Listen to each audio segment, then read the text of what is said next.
minus 30 seconds.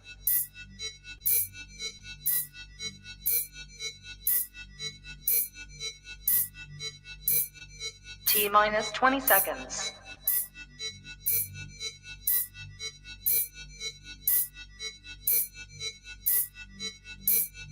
10, 9, 8, 7, 6, 5, 4, 3, 2, 1, 0.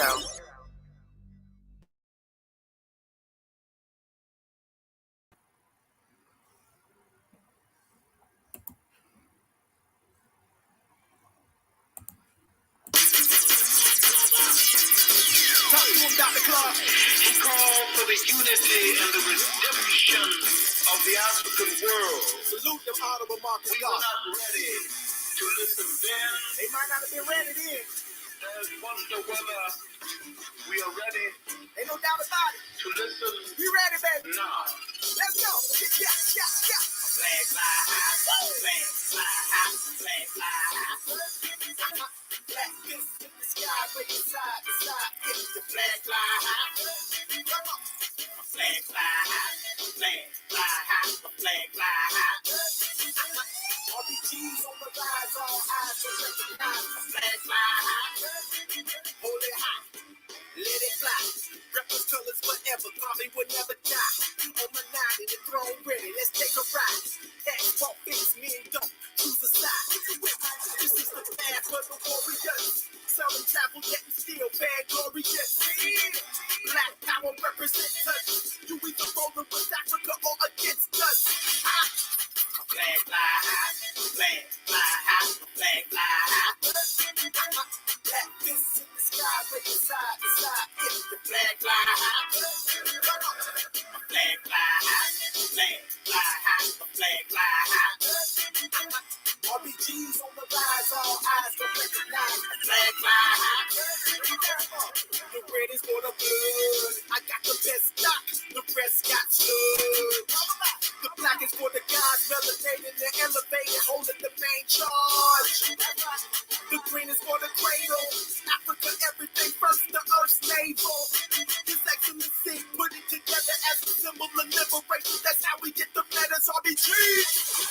Flag fly high, flag fly high, flag fly high. Black fists in the sky, breaking side to side. It's the Flag fly high, flag fly high, flag fly high, flag fly high. RPGs on the rise, all eyes are recognized. Flag fly high, The blind minds is 99. People on it in no time. I'll be drab on my design. We roll ready. Hard line. Ain't no game for that red flame. Triple stage of that black bang. Revolution in my veins. Till we free, I won't change. And you can count on that like an abacus. Celebrate the victories and the challenges. It's deeper than social media statuses. This lifestyle, elevation, building practices. Yeah. flag fly high, flag fly high, flag fly high. Black fists in the sky, breaking side to side. It's the Flag fly high, flag fly high, flag fly high, flag fly high. RPGs on the rise, all eyes are recognized. Flag fly high, That red, black, green. RBG, I'm about that red, black, green. That RBG, I'm about that red, that black, that green. RBG, I'm about that red, black, green. That RBG, baby. RBG, baby. fly high, flag fly high, flag fly high. Shout out to all my RPGs worldwide. Doing this thing garbage style. You know what I'm talking about? Yeah. Flag fly high, flag fly high. Come on.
Hotel family, this is your RBG, Guy Nollywood Jr., and I'm coming to you with another exclusive program. It's called, today's topic is, let's talk about it. So let's do some recapping. Let's do some recapping. And the reason why I decided I want to talk about it, because I hear a lot of foolishness, and I want to recap on the things that I've talked about. Tommy Sotomayors, the Tariq Nasheeds, and I wanted to address a couple of things, even in the small hat Delgado, or whatever his name is. I want to even talk about Dan Calloway. I want to talk about that. So let's do it. Let's do it. First, I want to talk about the Tommy Sotomayor situation. And I think there was some confusion because I want to clear things up with that. And I think the whole purpose of my program was, being that he's older, he had full control of that situation. The man is pushing 50. He got to be at least 49 years old, pushing 50. I think that's kind of lame to even try to argue with a young girl or a young woman who's 25 years old. I think that's kind of lame. I also think it's kind of lame when you got to pay, at his age, you got to still pay for the vajayjay. That's simping. She, according to him, he paid Shay's friend $2,500 to sleep with her. If you really a player like that, or if you, that to me, that showed me you don't have no game at all. When you gotta pay for sex. That means you don't have no game at all. Either you don't pay for. I'm gonna be honest with you. Either my whole thing is either you don't pay for it, or you pay less. Because if you flying women out there, getting them on flights, you paying for their limo, you paying Uber driving and all that, you cooking dinner and all that, you don't pay. No, they should be wanting to sleep with you. That's how I look at it. You doing all this stuff for them. And we already know the deal was he wanted to really sleep with Shay. And he was upset the fact that she turned him down. And then she put it out in the public. It hurt his feelings, and that's the reason why he called her all types of B's and the H's. He got in his feelings. And that's the reason why he reacted. He got emotional. And we already know that he said something about her father. Her father passed away that she said her father passed away that week. She was still going through it. So when people calling up and talking about, it's good for her and she need to go to jail or whatever. You lost your loved one, or if you lost if something happens to your loved one, even if it's an infant, you lost your baby, somebody says something about you, gonna want to point that has no age on anything. I know grown people will snap if you talk about their loved one, especially if they passed away. That has no age. That has no age. So for her to say, she should not. Look, I'm not advocating. No one should be hitting nobody, but it depends on the situation.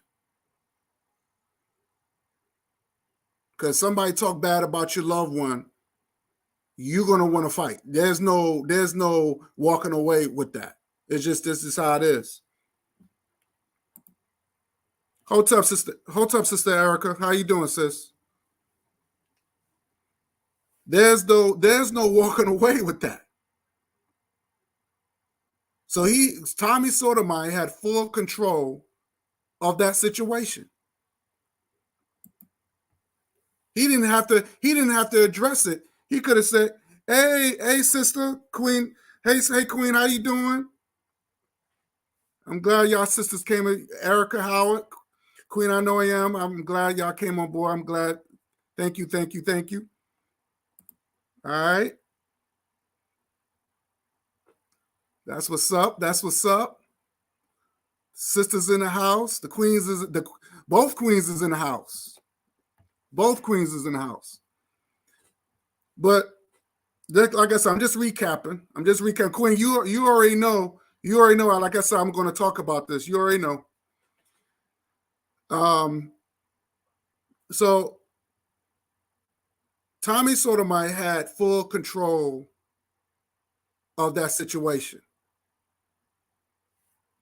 That's what's up.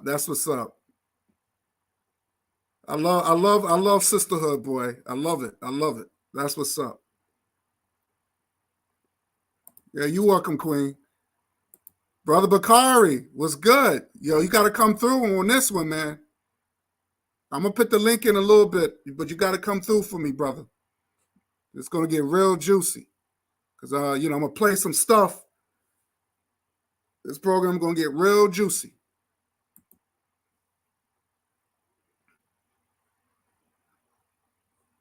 All right. So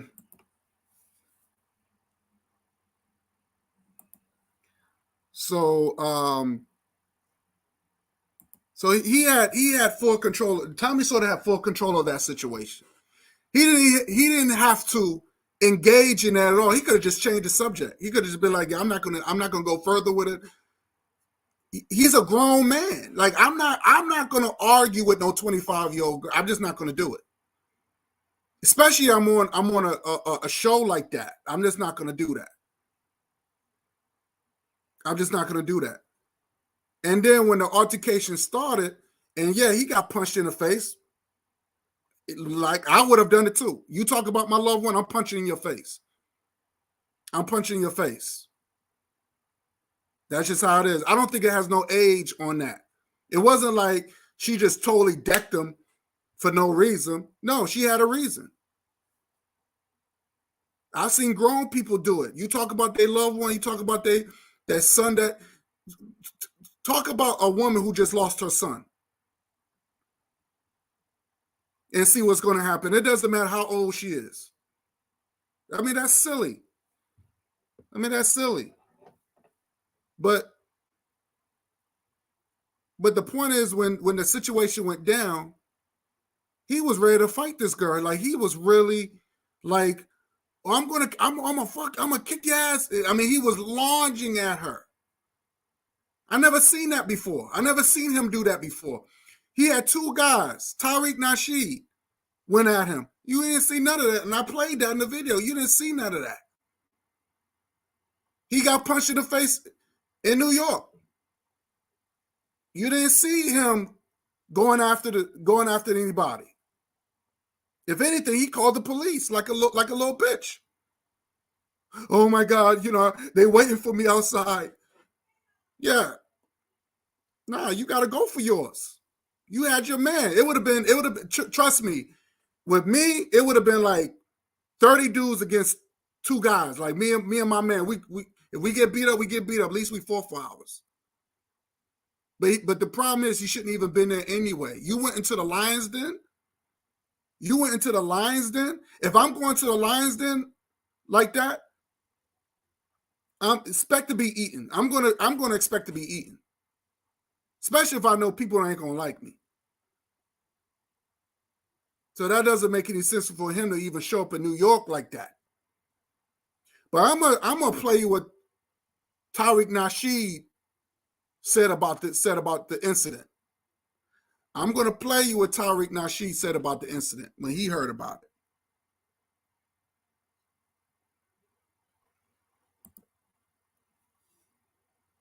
Right? Exactly. He should have gotten punched. You talk about my loved one, I'm punching you. You can sure, I'll take a case. I'll take the case. I'll take the case. What about what if especially if somebody lost their loved one and they really, really miss? You know, that hurts, man. Nobody, you know, especially if a mother lost her infant, like infant passed away, that's hard to get on. And somebody talk bad about, oh yeah, that's why I'm glad you're in. It doesn't matter. That shit don't have no age on anything. No, exactly. Ain't that something? Not one. So all this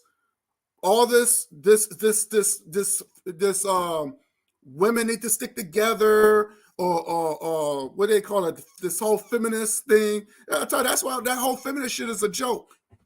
They don't even rock feminist. Women don't even rock. It's sad. It's sad to say that you would think women would stick together, but they would take up for a black man who don't even respect women. That's just insane to me. And the way Tommy Sotomayor talks about black women, but I'm going to play you. I'm going to let y'all hear when he talked about the white girl. Well, let me put that up. Hold up. Let me talk about when he talked about the white girl, how he missed the white girl. Hold up. I forgot to bring this up. Hold up. Give me 1 second. I forgot to bring this shit up. And he talking about how he missed his white girlfriend who basically cheated on him. He tried to deny it, but she cheated on him. Let me see if I have that. I know I got that shit. Let me see if I had that. Where's that at? I know I have that somewhere. I know I have it. Because I saved that shit. I said, I'm going to use this on my live stream. Where are you? Things taking too long to. There we go. I'm going to use this. Where's that at? I had that shit. Come on. Where are you? I knew I should have had that. I had that somewhere. Okay, it's coming. Where are you? Yeah, I'm gonna play that. I'm gonna play when he talked about the white girl, and Sonetta was interviewing him.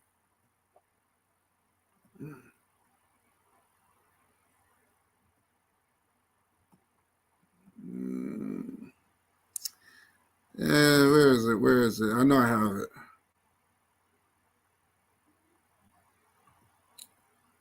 Shit. I said, watch that. I should have played that shit. Just give me 1 second. I should have had this prepared. It's my favorites, huh?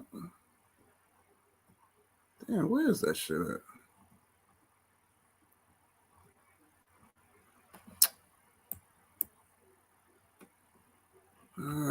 Come on.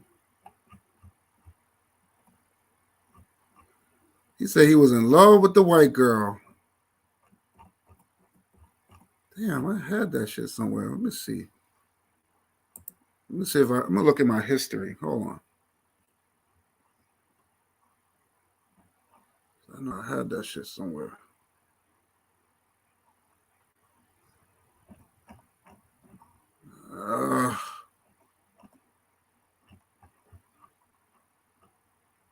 Where is it? Where are you?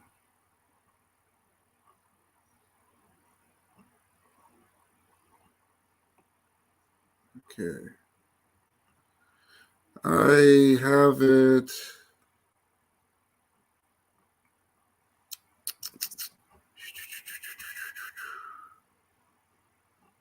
Shit. Yeah. I just had that shit.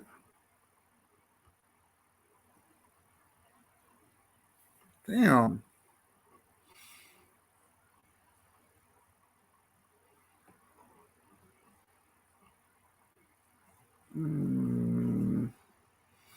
Damn, I had it somewhere. Mention a white girl. Sonetta. I wonder if he you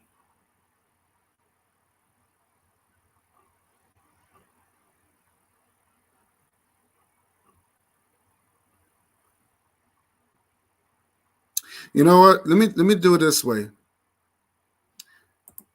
All right, let me do it this way. I'm gonna play you what Tariq Nasheed said. Now I want y'all to listen to this. This is what Tariq Nasheed responds when after that situation went down with this. It's kind of funny though, but I would say this. I agree with Tariq Nasheed on this. He repeated the same thing I said. Here we go. I want y'all to listen to what he says. Hold on. But man, listen. And speaking of petty, which I don't really like bringing up Crispy. Did y'all see Crispy's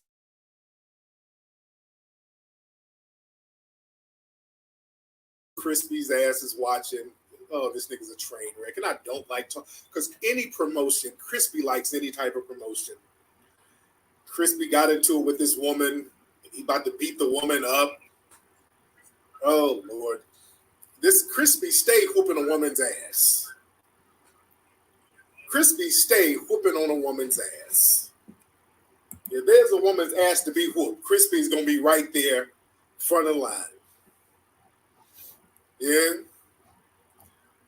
Lord. Crispy all jumping bad on a woman.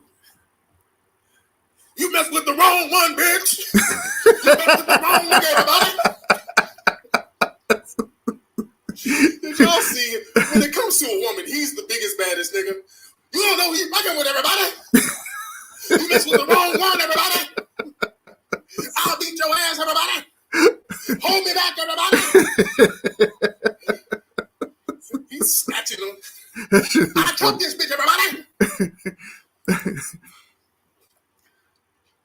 Now, when I ran up on Crispy, him, he didn't have all that smoke. Crispy didn't have all that energy when I walked up on his ass. Facts.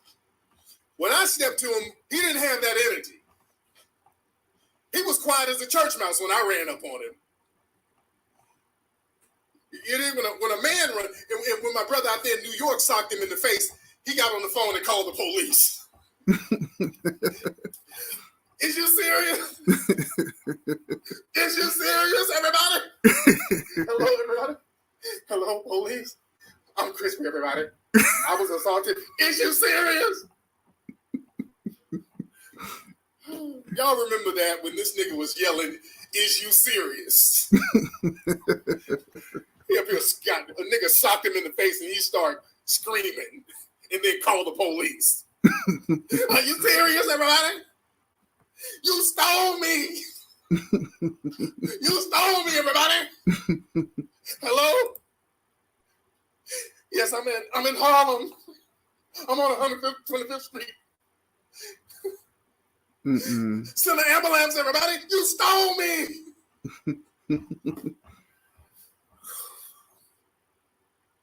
You didn't step to that nigga. Nigga socked you in the face and you got on the phone and cried to the fucking police. But the woman, I choked you, bitch. I'm the wrong nigga, everybody. I was on that nigga's bumper heavy, nigga. I walked off in that Vlad interview. I did a pull-up on this nigga. I wanted all the bullshit. I wanted all the bullshit with that nigga. He sat there like a quiet as a church mouse with a tear going down his eye. DJ Vlad, why'd you set me up, everybody? DJ Vlad, you playing this thing, you DJ Vlad. You playing this thing. Why did you do this?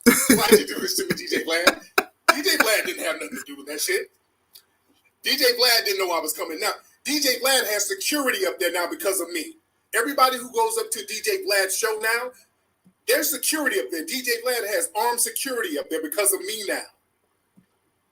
They didn't know I was coming up there. They had no idea I was coming up there. When I pulled up on this nigga, he sat there with a tear in his eye. He knew not to do all that jumping up and screaming. He knew not, Crispy, you knew not to do that shit. Because I would have knocked every fucking tooth out of your head. And you knew it. I can't play the video because Vlad had it taken down. Yeah, Vlad had the video taken down. I had it on my page, and Vlad had it taken down. Called me up, hey, I don't kind of want that out there. I want people to, it's kind of a bad look for me. I want people to come up there. Like, Vlad, don't play with me, because Vlad does that shit. He puts people on there and instigate little beefs, and they do that little sucker shit. No, don't doing that shit with me. Yeah, don't have me on your broadcast and then bring some goofball nigga up here who's been talking greasy to try to instigate. No. Do that shit with these little rappers and all that. Don't do that shit with me, my nigga. Don't do that with me, bro. Yeah, don't play with me. Don't play with me, my nigga. I don't play with niggas like that. Yeah, because I ain't about to do no niggas doing interviews back and forth. And no. We nip this shit right here in the bud on your platform, nigga. I am not playing with y'all. Yeah, there's video, y'all. There's video when I pulled up on Crispy. There's video of it. There's video of the shit. It's out there. Yeah, that was a few years ago. It's out there. And then Crispy tried to lie. Crispy went out there trying to lie, acting like I had a bunch of people outside with him, everybody.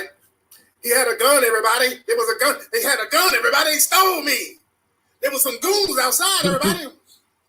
Stop.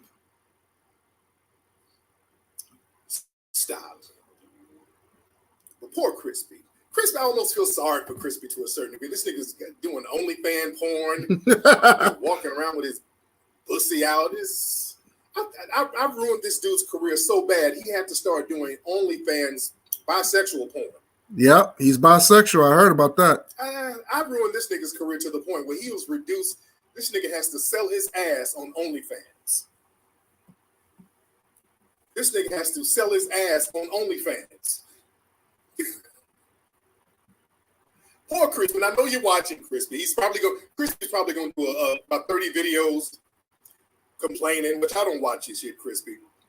But Crispy, I really want you to take care of yourself because you old. You got into the porn game at an old age. Crispy got to be like pushing 50. And he's out here doing porn. You can tell he's taking Viagra and Cialis because make this nigga head get big and this nigga's body is shaped all funny. He look like a little silverback gorilla running around here. Little Cro-Magnon looking nigga doing porn.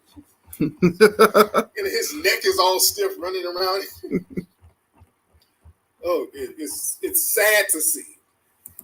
He's ashy and shit. It's so sad. It's very sad. Poor Crispy. Oh, poor Crispy. That shit. Did I delete that? Y'all go check out the classic roast of Crispy. You know, I did a roast of Crispy damn near a decade ago. Man. It's been a long time when I first roasted Crispy. Damn, I heard that. Yeah. It's been a while since I roasted. But Crispy, listen, I wish you the best, brother. Listen, Crispy, I want you to be, because you're already struggling. Just don't beat up the women, dude. Don't do that. That's my thing. Don't be jumping on these women, dude. Don't jump on women. You're always jumping bad on women, dude. Cut that out. Damn. This nigga is abusive as hell to women. But the minute a man show up, is you serious? You stole me. When I put up on that nigga, all that yelling, he got so quiet. When I ran up on this bitch nigga, I wanted all the bullshit. Oh, I wanted that nigga to just stand up. Because if I let off on that nigga, he would have been like, I got sucker punch, everybody. I got jumped, everybody. I wanted that nigga to square up so bad. I wanted him to square the fuck up so bad, man. All he had to do was square up. That nigga wouldn't even look me in my eye. That nigga was sitting there. I'm right here. He looking. Why you do this to me, DJ Glad? I'm just trying to make a living, everybody. Why did you, DJ Vlad? Look at this man, DJ Vlad. Is this what you're trying to do, DJ Vlad? Look at him. That's so true. Him, DJ Vlad. Look at this fool all up on me like this.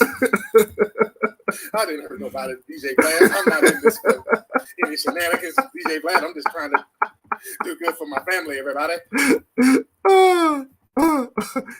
He ain't never been that quiet. When I was on that nigga's bumper, he was so quiet.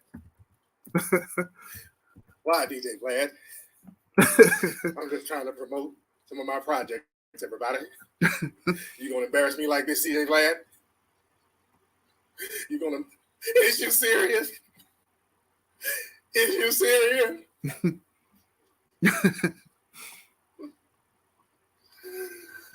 Oh, poor Crispy. Poor Crispy. Boy, go look at the Crispy Puppet Show. For those, some of y'all might not know about the Crispy Puppet Show. We had a whole channel, the Crispy Puppet.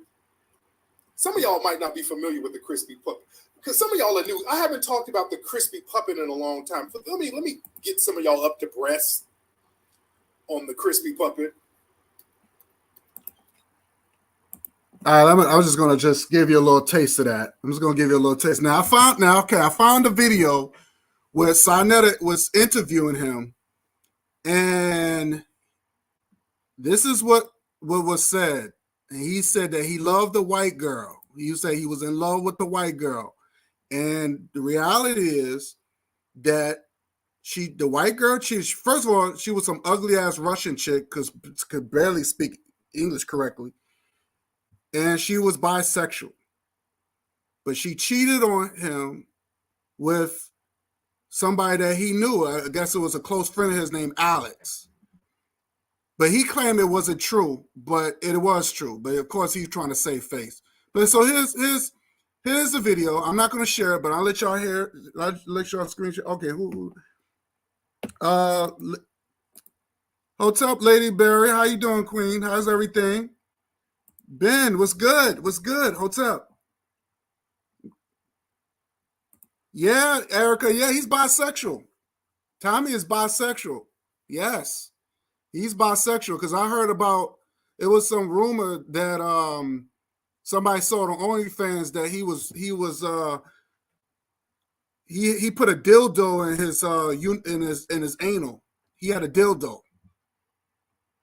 So I don't. Yeah, somebody who watches OnlyFans said that. So they put that out in the public. Yeah. He's a sick bastard. He's sick. So here's the. So I hope everybody heard the Tariq Nasheed, which I'm going to talk about Tariq Nasheed. I'm just do this to recap. Everything I'm doing is recapping. And I'll put the link in if anybody want to come on and we'll talk about it. So here's the one with Tommy Sotomayor, where Sinetta talks to Tommy Sotomayor. And this is what he said. Let me see if I can get this one. There we go. Let me see.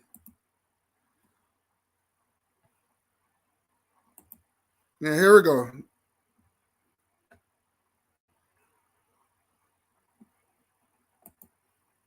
Now listen closely, y'all. Listen. Opportunity to clear up a lot of allegations that have been made against you. And one of them have been, my brother, is that you bust in the room and you caught your white girlfriend having sex with one of your brothers, with one of your friends that you brought over to the house. Him, Alexander. Yes, and when you caught him, you just broke down and cried. You ran out the house. You even said that you forgive her, and you broke down, and you said you would take her back. Now, I seen a video, Tommy, that you made, and you said that you will go back with her. If you had the opportunity, or if she wanted you back, you would take her back. I mean, come on, Tommy, for real. You're saying a bunch of things at once. Yes. Would I have taken her back? Yeah. Because that literally, up until now, that's probably the best girl I've ever dated. Hold on, Tommy. Hold on. This is a white woman. Now, I want to address something real quick. He blames the black women. This is how sick this bastard is. He blames black women from ruining the relationship with this she devil or this racist piece of shit that he was with. He blames black women for ruining his relationship. Now, I don't know if I was a black woman, I would feel so insulted. And you're going to hear him blaming black women for ruining the relationship. Now, it's clearly that the white woman cheated on him with another black man, which is supposed to be his best friend. Now, of course, he's going to say it's not true. He's going to say, but it was true. It was true. He caught her. But he blames black women. It's just crazy. It's just crazy. I'm going to continue. Yeah. Who you caught in the bed with one of your friends right there isn't true. Okay. And that's the same shit that niggas are saying. Yeah. I don't understand why niggas keep saying this. First off, anybody with any common sense can go on my Instagram, Twitter, and whatever and see that me and Tim were in San Francisco filming. So for them to say, and here's what's funny. Tim kept telling them, I don't like Tommy, but I didn't sleep with this man's girlfriend. This is bullshit. The damn trolls, the same one in there that says I'm gay, the same one that say I'm fucking my child, the same ones that say, what Corey Holcomb say? Let me give you another lie, an example of a lie. Corey Holcomb said that he knows a dude in Atlanta that's telling him, or that it will tell the story that the reason I came to LA and how I got my money is because I came out in LA and let some dude fuck me in the ass. That's how I got my money. Never said that. Grown ass man, nigga in his mid 40s, got mad because I went in on his girlfriend Zoe Williams, aka Ho Williams, because Ho Williams a hoe. As a matter of fact, let me tell you what Ice-T's ex said, who be on his show, and the other girl who Zoe got mad at. The motherfuckers, she said, every time we do a pre-show, they would sit there and ask each other, how did he get his money? So grown-ass men are wondering and asking, how did I get my money? All these niggas in the chat room right now, you're renting your house, you're a bisexual, you didn't buy a house. Why are they worried about my money, and that fucks with them. Why are they worried about what you bought? They not fucking paying your bills, Tommy. Well, exactly. Every time they see me with a chick, watch what they write. He paid for pussy. Only reason she's with him is because stupid shit. Now, let me tell you what actually happened. These motherfuckers fucked with that white girl so much, and the reason why I said I'd take her back was because of that. Because they fucked with this girl to the point where she had to leave. They put her address out, her phone number out. They even found where this bitch got her damn breast implants done. They used to go onto the page where her school was, where she was in she was in culinary school. These motherfuckers like this Heat fan used to go over to when they found out where she was in school, on her school website and on her school Facebook page, keep writing that she was a hoe over and over again. There's a bitch right now who got a video up walking behind my girlfriend while she's walking down the street. I don't blame white folks for not liking niggas, because that white girl never did nothing to these niggas, and all these niggas did was fuck with her because they didn't like me. Same shit they do to my child, who's only 10. They fuck with her because they don't like me. And these are supposed to be pro-blacks, people who love blacks. They sit around telling lies and don't give a shit that they tell lies over and over again, telling the same old damn lies. He came in and called his girl fucking his friend. The friend said it didn't happen. Don't matter. Niggas keep on saying it. Don't matter that when they say it, what they said, Tommy is mansion sitting. He goes from mansion to mansion and they let people stay in the house while they're on vacation. That's why there's no furniture in it. Then I put the furniture in it. Well, he'll be out in 2 weeks. I've been in this motherfucker for 2 years. They got a new excuse. Just like that jackass, Tommy's being evicted. Why do you keep talking about my motherfucking life like that? Think about it. What kind of people walk around? This is why black folks don't get nowhere. What that little motherfucker? Oh, he gonna cry. This is your audience. Your audience. And that's why niggas will never have nothing. The biggest reason why they mad at me is because niggas don't know me. They don't know where I came from, but they think I done got rich doing something that they motherfucking ass can't do. Because I show my face and put my damn words behind it. Y'all motherfuckers got a troll. So let me ask you, brother Tommy, the reason y'all split up was because of the outside people attacking you, and you blame black people? They attacked her. They attacked her. Right. They made people's life a little. So you blame the black woman or the black man? I blame niggas in general, because that's all niggas do. Had a white boy been dating a black chick, and this shit happened, everybody would have claimed racism. The white community would have had to stand up for the fact that they had a bunch of white damn people fucking with a black woman that wasn't doing shit. You would have stood up and said something. It'd have been all over the damn news to watch niggas fuck with somebody, or white men fuck with a black woman just because she was a white dude. But niggas watch this girl get threatened over and over again, and motherfuckers didn't have shit to say. That this was normal to fuck with this girl like this. So you really love that white woman, huh, Tommy? I love that woman. Didn't love the fact that she was white. I love that woman because that woman had a drive that most women don't have. Let me tell you something. This woman sat up here and put herself through.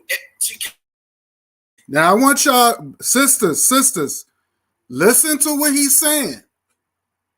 He's putting this white woman over intelligent, hardworking African women. Now it's obvious this white woman cheated on him and she dumped him. That was facts. I don't know why he tried to clean it up or try to make it seem it wasn't true. Because he just did a video after he got dumped, and after he found out the girl cheated on him, he did a whole live talking about, well, you know, I bought this girl everything, and she gonna do this shit to me, and I paid for this and I paid for that, calling her how broke she was and all this other stuff. And now all of a sudden, she was the best thing he ever had. But I don't see he going out with this smear campaign against white women. Where's the smear campaign with white women? But you're going to keep talking and bashing your own almost constantly. And then you want to know why Shay had a problem with it? Yeah, I would have questioned it too. Especially if I don't know him like that. And she is all this. She said, that was my first time watching this. I don't even be on his Instagram like that. But when I started to see his Instagram and I saw how much he was talking bad about black women, I had to question it.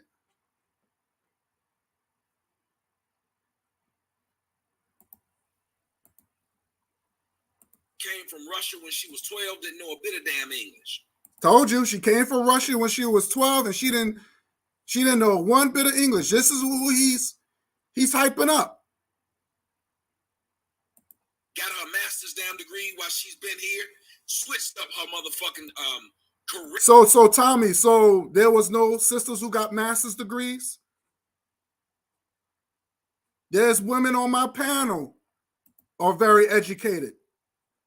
Bachelor's, masters, doctorates, but I guess they're not good enough either.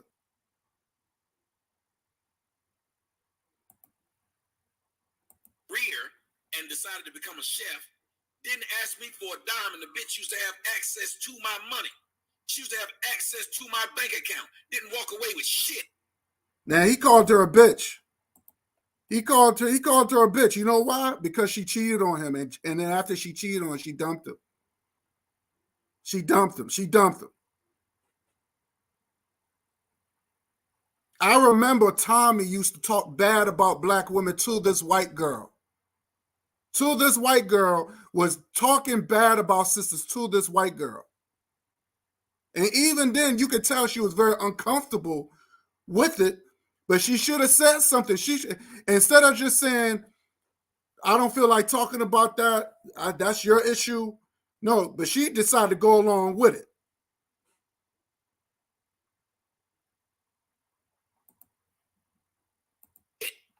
There's a lot of black women out here, Tommy, that have master's degree.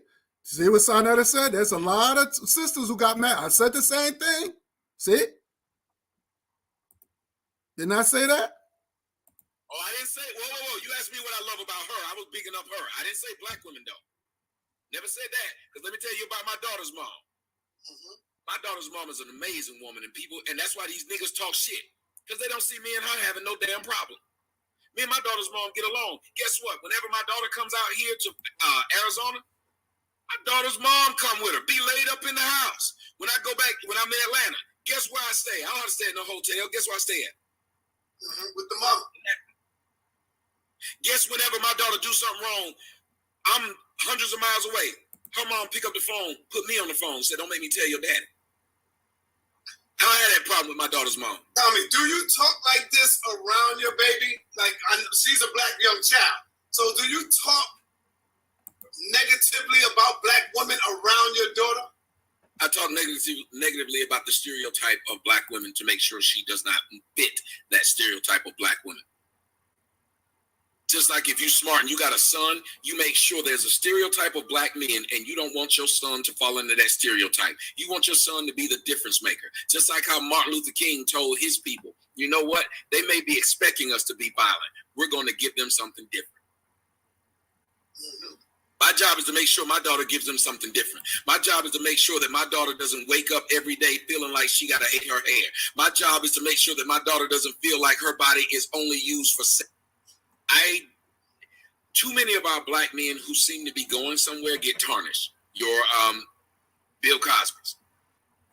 Okay, so I just wanted to play that real quick, and I hope, because I want to just show that how he bigged up this white girl who literally cheated on him, literally cheated on him, and then of course he tried to clean it up.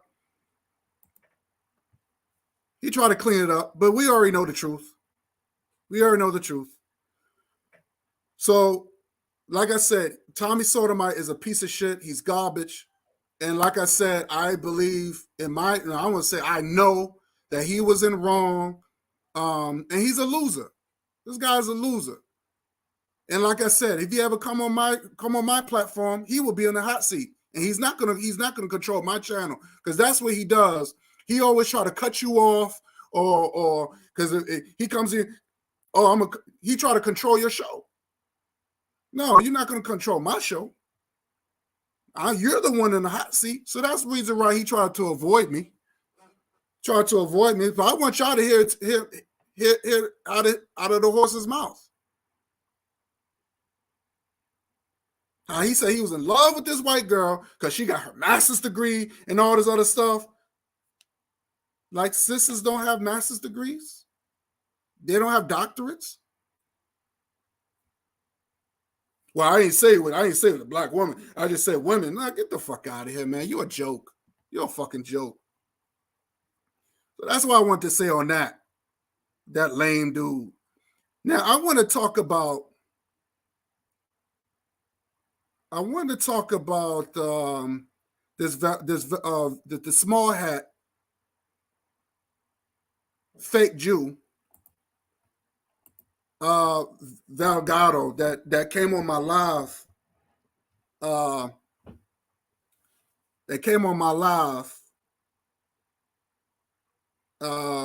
Was it last week? And he started to complain to my homegirl, 12 Vel, shout out to her. Right after he started to complain. Let me see if I can find that. Hold on. Let me see if I can find that video. I want y'all to hear this. And then he said that everybody in the chat, I want y'all to hear this. He said all of y'all were anti-Semitic. This is what he said. Queen, Rasan, Sister Erica Howard. Latest Brown, Ben Yuko. He said all of y'all, this small hat piece of shit, said all of y'all were anti-Semitic. First of all, how the hell you gonna be anti-Semitic when he's speaking English? Being Semitic or Semitism is a language. It's not a people. It's a language. But he wasn't speaking Semitism. He was speaking English. Let me see if I can pull that out. Hold on. Let me pull my sister's. I just want that conversation. Because he got up on her show literally crying to my sister. He was crying. Let me see if I can find that video. Hold on.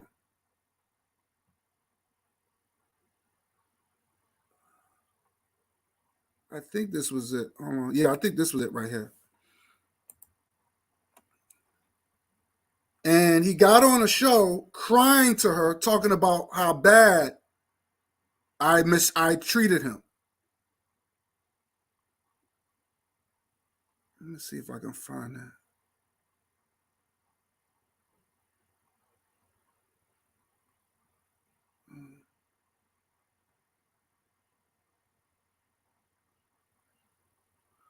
Let me see if I can find that video.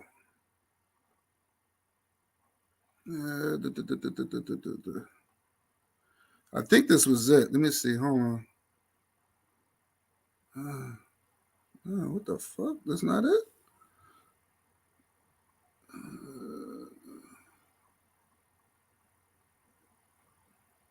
Hold on. Let me see if I can find that video. I should have saved it. Oh, here we go. Yes. Okay, I think this might be it.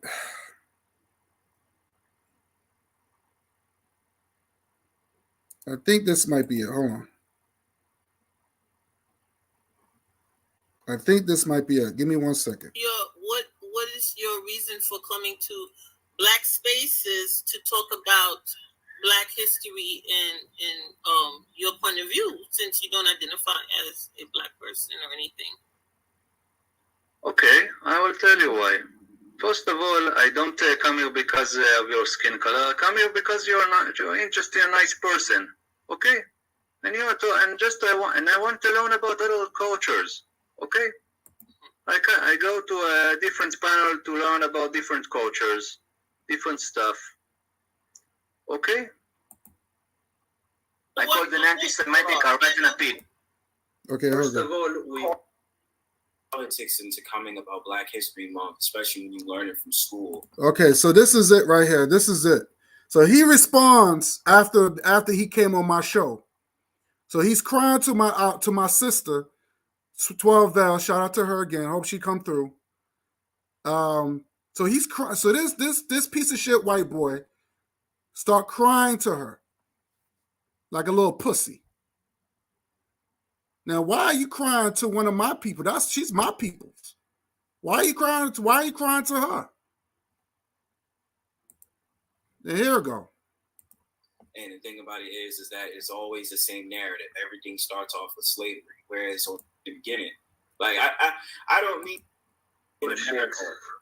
Of course, you'll say bullshit, but you had Aboriginal people that was described as so-called Aborigines. Okay, hold on. You bring a community, you bring people. That you brought slavery on yourselves. Imagine that somebody will dare to say to this one. Let me see. I'm trying. Well, that was interesting because, I go to the pantry because I'm not working. People, I'm just saying, have people. Video about racism in my country, and I asked him why. Pagoda. Okay, here we go. Here we go. I just had to find out, but now this is it. This is it right here. Now, listen to him. Listen to what he says. Listen to what he says. This is it. Hello, now you hear me? Hi, Vagoda. How you doing? Yeah. At least you didn't call me Red Wing or whatever. Red Wing said, "Hey." You didn't mean me. No, Red Wings is in the chat. Oh, okay. Happy Black History Red Month. Wing. Yeah. So what you're talking about today? I'm just talking about anything that people want to talk about regarding Black History Month, because the month is almost over. It's February 20th, so we only got 8 more days left. Yeah, I just want to take a few minutes from your time to explain a few things that you saw what happened in the channel of Guy Bollywood. What guy? I said his name correct? Yes, you can tell if you wanted to talk something about that. Just make sure you give the backstory so everybody can be on board with you. Okay, I saw that Guy Bollywood said that he is going to do a video about racism in my country. So I checked so I saw his how I said. Let's say it like this. I saw his. Like I said, a day before it, he said that he's going to do a video about racism in my country, and I asked him why he wanted to do it, why he chose that subject. He told me that there is racism in my country and stuff that's going to prove it. And I asked him what you're going to talk about, so I will know at least what's coming my way. And he says that my country oppress black people or something. I asked him what they're talking about. Said something Ethiopians. Okay, you meant the Ethiopian Jews here.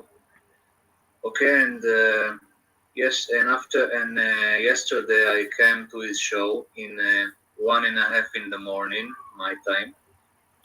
After he did his speech about a number of topics and a number of stuff in Israel, then I started. Then he at last let me join the conversation. And first of all, he talked about some rabbi, some extreme, some crazy old rabbi that said some dumb stuff as a joke. Okay. Now you see what he said. He said, "Oh, some dumb rabbi says something as a joke." Now, why would you think that's funny? Why would you think what he said was funny? Because you said that he said it as a joke. I don't find it funny.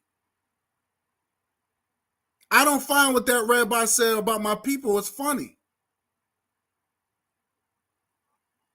But see, this is how they think. They think while they saying shit about us, it's a joke. It's funny. Oh, you should get over it. But if you say something about them, they want to take your job away. They want to take your livelihood away. They want to go as far as seeing you locked up or even probably killed. Exactly, Sister Erica. It was nothing funny with that. That rabbi was not joking. Because every white people keep saying the same thing. Look at that guy, Joe Rogan. He said the same thing. Oh, when I came to Harlem, I thought I was in the Planet of the Apes, in the movie Planet of the Apes. They all have the same talking points.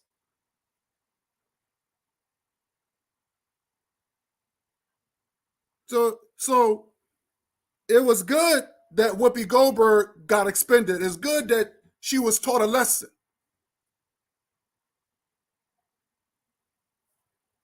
But nothing happens to the rabbi. The rabbi still got his job. He should have said, you know what? I think he should have stepped down. I think he should have got fired from his position or whatever the case is. Nope. He said he was just joking. I don't find that funny, you piece of shit. I don't find that funny.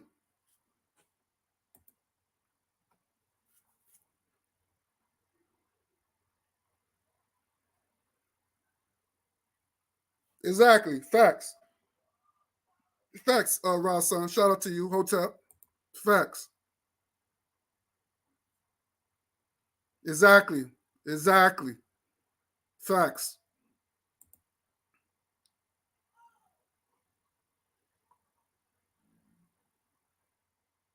Facts. We was here first, but that doesn't mean we came here. We came from Africa. Facts. That's science. That's science. That's right. That's right. They showed the first vessels we built. They showed that in Kemet. It's on the walls. We traveled too. Black people always traveled. Now I'm gonna continue with this small hat set. I'm gonna continue it. Hold on. Here we go. And, I said it in his channel, and I will say it again if I need to. I condemn this crazy rabbi. I don't give a damn how high he is. Okay. In any case, he had a lot of anti-Semitic people in his channel. You already said? People start to call me names and say a lot of sick stuff to me. You already said? He said he had a lot of anti-Semitic people in his chat room. And in his channel, even on the panel. That's what he's trying to say. He's trying to say that all of y'all were anti-Semitic. Anti-Semitic is a language. First of all, Semitism is a language. People can look that up. It's a language. And you can hear him, he's speaking English. He's not speaking Semitism. So how are you going to sit there and say that my people are anti-Semitic, but you sitting there speaking English? Half our people don't even know what Semitism is. We don't even know what that shit is. You speaking English, you stupid dickhead. How you gonna say my people's anti-Semitic? They always throwing that anti-Semitic bullshit.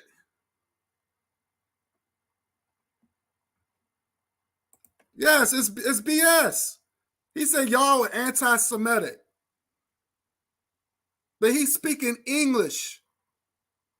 Semitism is a language. It's not a people.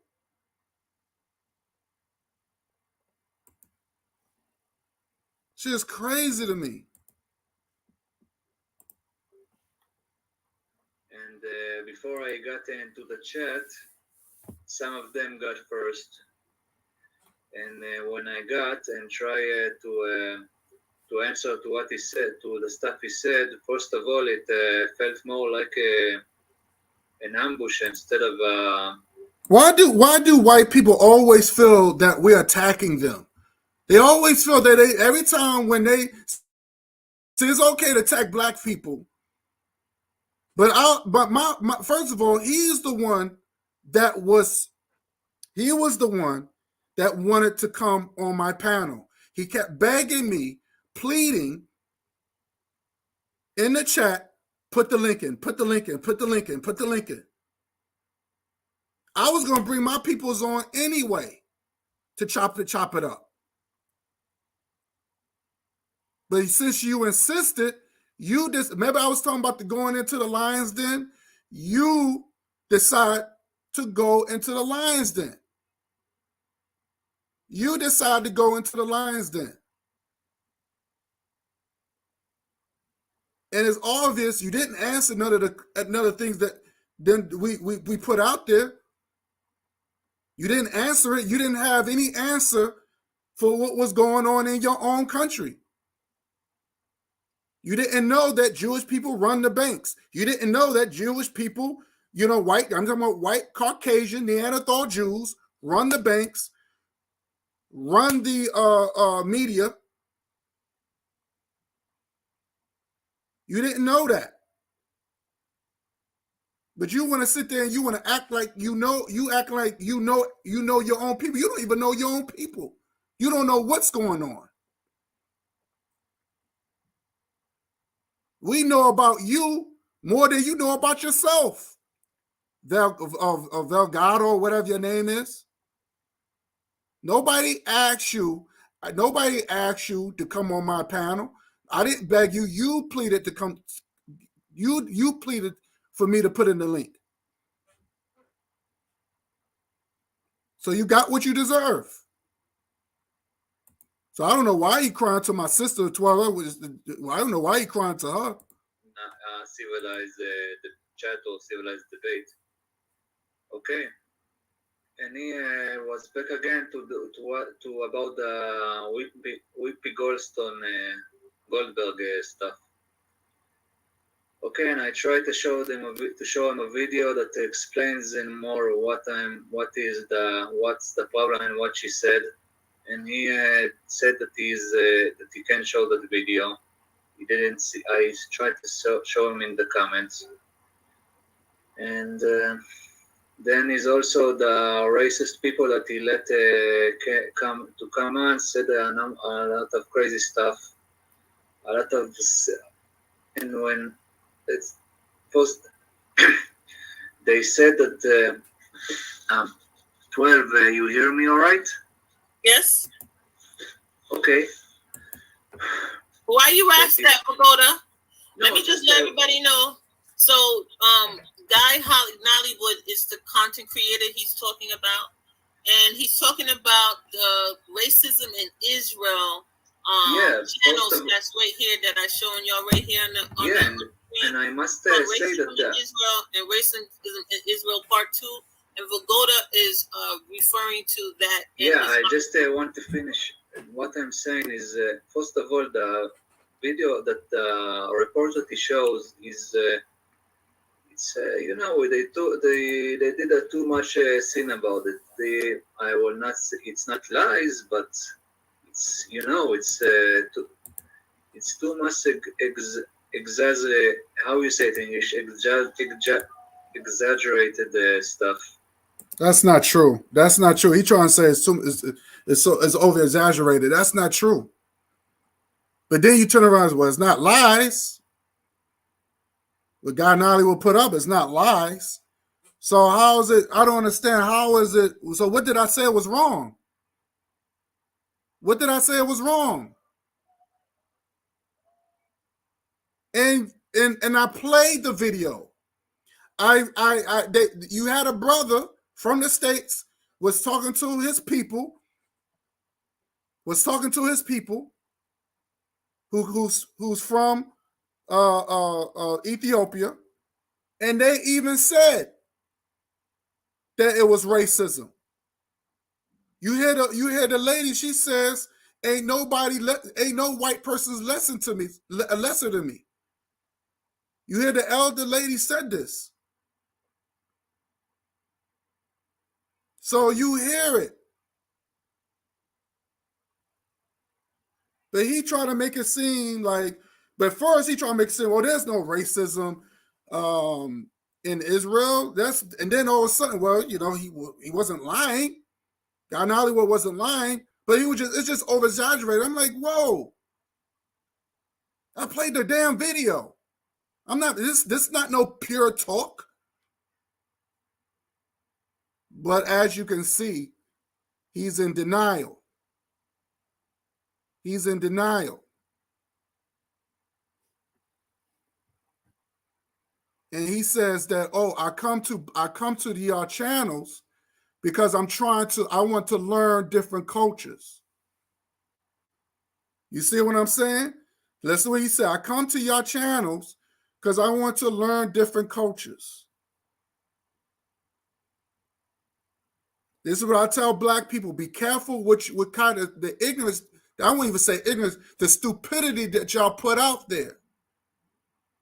Because white people is watching, just like this guy, who don't know nothing about black people, and they think, that's how they talk? Or they don't like Africa and all this. That's how they get down? And they will purposely subscribe to those channels because that's how, and they share it to their little white friends and they say, look at these black people. And see, by you, and I tell black people, by you putting that, the slave culture out there, because that's what it is. It's the slave culture they put out there. like the Tommy Sotomayors, like the Tariq Nasheeds, the Dan, all that, what they talking is slave culture. All these degeneracy that you hearing on YouTube is slave culture, and that's what he's learning. He's not used to channels like this. That's what is different between the difference between my channel and all these other channels that's out here.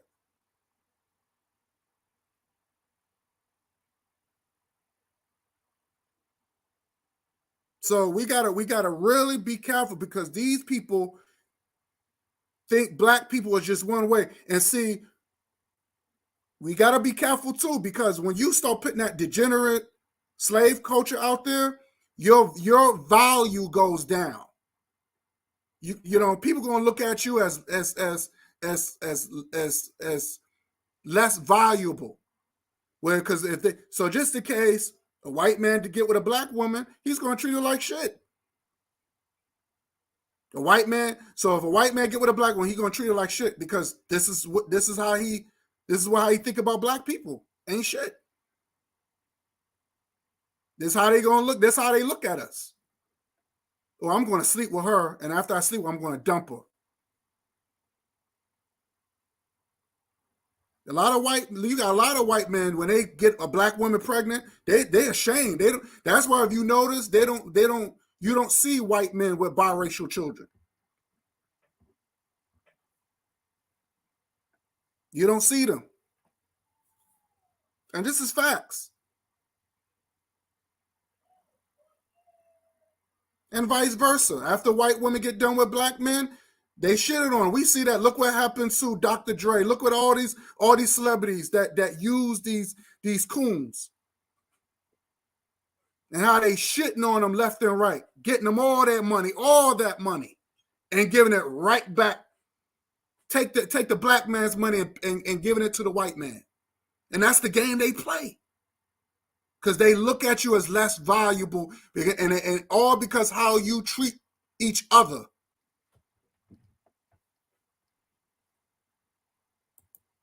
So trust me, he's studying us. This white boy is studying us. But when he came on this platform with my soldiers, he couldn't take it. He couldn't take it. It was something that he wasn't used to. Okay, and I will, and I can answer all of the stuff that you said about what's happening in my country. But what I didn't, first of all, what is not okay with me, that they have some people in his channel that was also in the chat, said a lot of anti-Semitic stuff to me.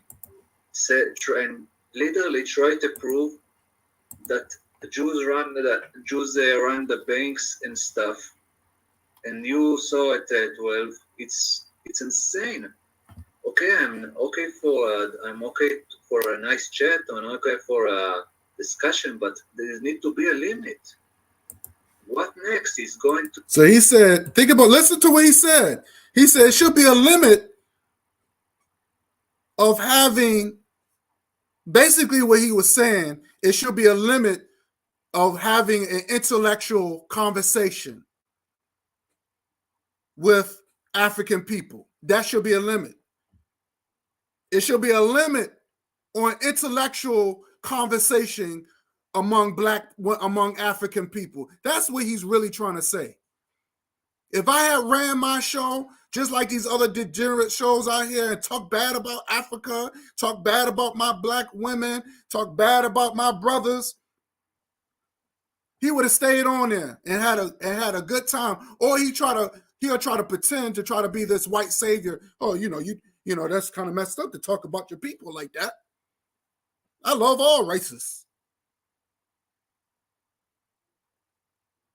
Think about I'm telling you, it's all a game. These people are the masters of technology. This is the reason why Paul Mooney said to Stephen King, he said, I got a horror movie for you. How about a black man with a brain? That's a horror movie. And it was a horror movie to this white guy. Oh man, it should be it gotta be a limit to this. These black men are it's too smart.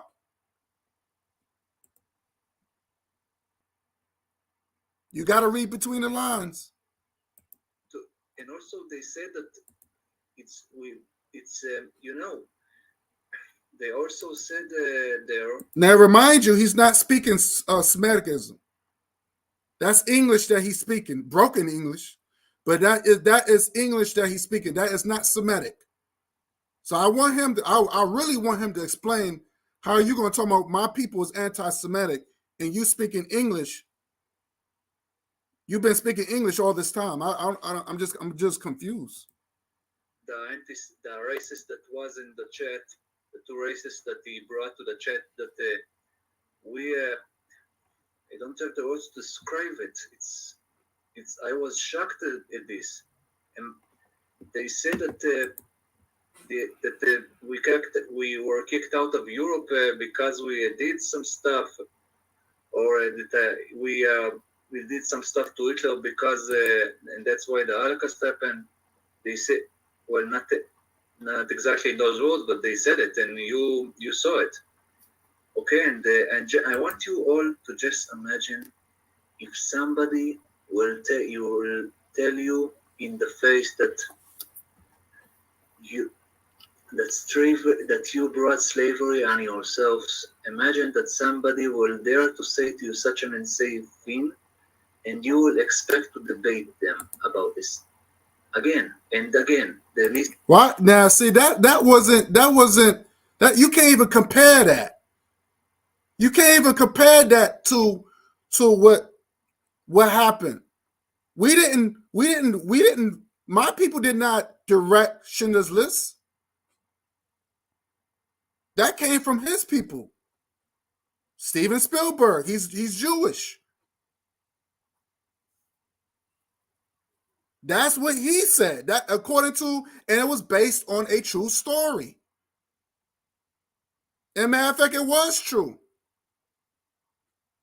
We didn't do that. It's just crazy. We didn't write that movie. It was his people that wrote the damn movie. So he's missing the point. But you can't compare what happened to us, compare what happened to these so-called Jews. It make no sense. To be a limit, okay, to this insanity. Okay, and again, also the stuff that. And remind you, just to remind you, he have not seen the movie. He has not seen the movie. He has not seen the movie because I asked him, "Have you seen the movie?" He said, "Nope." So how the hell you know what I'm talking about? And then you're gonna sit there and tell me your hero wasn't a German Nazi, and it clearly he was. But you haven't seen the movie. It's crazy. He said that the church, that the Vatican gave the Nazis the money to do all this stuff. That's nonsense. That's not. Now, I want to say this. We all saw the photo. That's an actual photo that Adolf Hitler met with the priests. The Vatican has money. They was the one who financed the African Holocaust. It was the war between the Arabs, Islam, and the Roman Christianity of trying to get hold of African people. It was just a big war of enslaving our people. First it was the European Arabs. And then you had the Roman, they got involved into it. The Vatican. This is history. This is documented. That's easy to find. That's nothing new. It was money behind this. Now everybody know that you had this whole Christian and Jewish beef. Where did my question is, where did Hitler get all his weapons from and all his backing? Where did he get it from? Who financed him? That's the question. So he was there we saw the picture, but of course he don't want to believe it because he hasn't done his homework. I'm not lying to him. Okay. That's pissed me. Like I said, the comment says to me a lot of fucked up stuff. They told me that I'm not a real. They called me in the people in the comments called me not so-called Jews. Okay. And also some of the disgusting thing that one of the racist. Okay, at 12, you want to say what you think about what happened there? Well, let me tell Janet. Hey, Janet. So Vagoda is the person that's speaking. He was talking about an experience he had on a channel, a content creator that has been over here. He was one of the people I had an interview with. He came on the panel. His name is Guy Nollywood, and he did a video on racism in Israel. And the link to his channel is What in the claim chat. is racism. Wow. Wow. You heard what he said? What he's claiming is racism. What he's claiming is racism. So I'm just making this shit up. Everybody saw the video, and it's still happening to this day. This is the typical racist bullshit that my people is tired of, it. They playing, or this is the games they play. This is the games they play. It's okay to stab you, but they won't try to heal the wound. They'll just put a Band-Aid on it and tell you to get over it. Or you're not really stabbed. It's just a little cut. You know, this is the bull, just the games that these people play. This is the games that these motherfuckers play.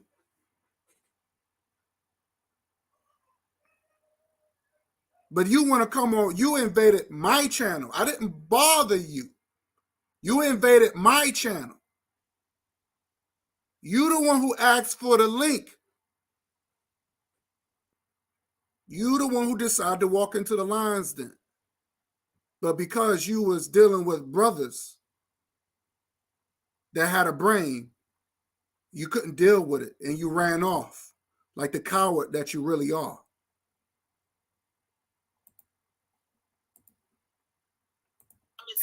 And again, I didn't have the full chance to explain what exactly is going on there. And wait, Vagoda. So Vagoda was talking about his experience on someone else's channel. That channel is linked inside of the comments, and he's just expressing his like feedback from being on the panel over there.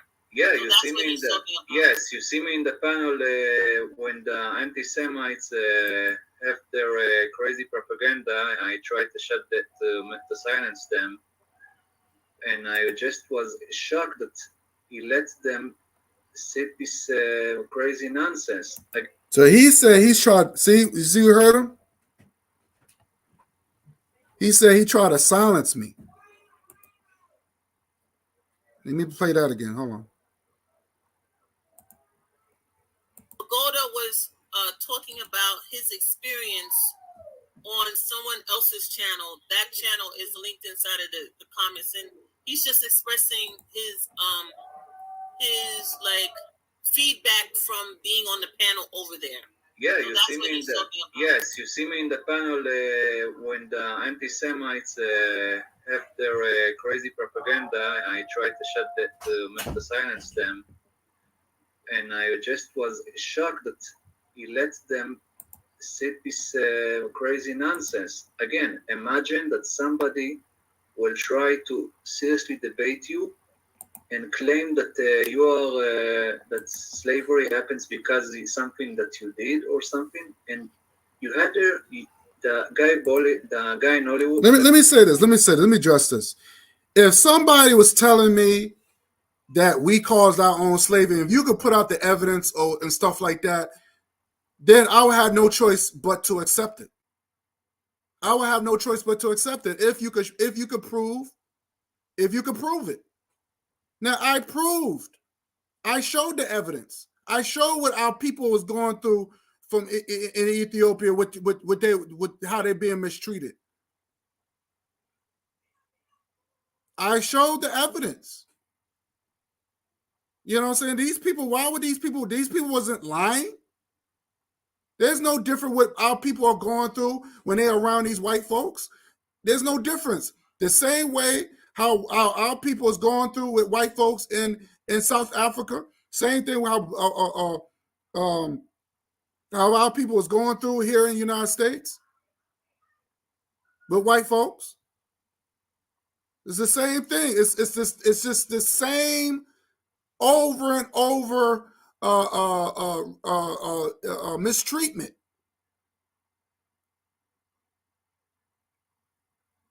And for some apparent reason, it's like we should just, it's all in our head. It's not real. This Jedi mind trick that they play on us. I'm tired of it. But you coming in, you crying to the sister, like really? Like you crying to her? Like you sound stupid. Like you really sound stupid. This guy's a joke. That guy in Hollywood had a person in his chat that literally tried to claim that Jews run the banks, all the banks in the world, because and Jews control stuff. And what the hell? You know, that's why stuff like the Holocaust happened. It started from blaming Jews for stuff that I don't have the words to describe it, and I just remember what we had in this conversation. Just get me pissed off again. Maybe Jack can explain better what I'm feeling and thinking. If Jack Spade will enter the conversation, the chat, this chat, I will be happy. Well, he said that he'll do that after you finish. Are you finished? Yeah, he's the grown adult. He's definitely a grown and respectful adult with a brain on his head. So, and I want to show you. By the way, I got a new video and I got a new camera to my computer, so I'm not talking to you from my cell phone. Okay, so I can show you a video that explains why what the Wimpy Goldberg stuff, what she said is so offensive. I can show you a video that can explain it. You can add the link to show us. Yes, I'm going to show you the video. Can't play it. We cannot play it because we do not have permission from the content creator. So I wanted to just play that. And he tried to use another brother to try to talk against me. And this is what I'm trying to say. The brother didn't say anything negative about me. He didn't even defend the white guy at all. So he tried to use another use one of my people against me, but it didn't work. So, but I want y'all to hear. I just want y'all to hear the nonsense that he was saying, and the trick that they all do when they go up against real warriors, like myself and Brother Bakari and Forecast, and even including my sisters like Queen Know I Am and Erica Howard, all my queens. You know, this is the game they play. Look, the bottom line, we are at war. And this is something that Black people need to really, really need to get that through their head. You know, and it doesn't matter if they're Jewish, it doesn't matter if they're Christian, it doesn't matter if they're Islamic, you know what I'm saying? It doesn't matter what type of religion that these white people in. They would try to use their racism and try to play these games, and they try to cry to another black person so they can use black people to go against us. And it just didn't work. It just didn't work. So this is what he was trying to do. You know, try to use my own people against me. This is what they do. He tried to use his crocodile tears to my own people, so he thought my own people was going to turn against me. It didn't work. It didn't work. Yeah, Queen, he was playing our intelligence, seeing if we knew better. Exactly. White folks play dumb to see how much we know. That's true. That's true. That's right. So they can hang with us. That's true. I'm going to save my questions until this segment. Okay, no problem. Cool. That's right. Yep. Very. Very.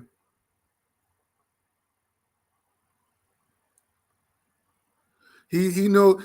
Queen said he knows we on it over here. So he pulls his. They are racist. Yep, they are racist code. So what if we all racist? So what? Brother Bakari taught me this. So what? We all maybe.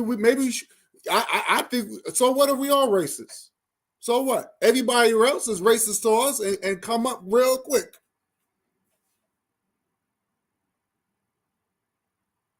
So what if we all racist? So what? So what? So what? We ain't harming nobody.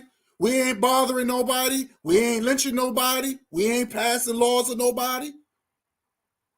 But we love each other to the point we're going to support each other. So if you're going to call that racist, I'm all for it. I'm all for it. I don't have to. We could, like I said, we can build without even hurting anybody. But they have to bring you down. They have to bring up. They have to pass laws and lynch and try to discredit your character. They got to do all that for them to come up.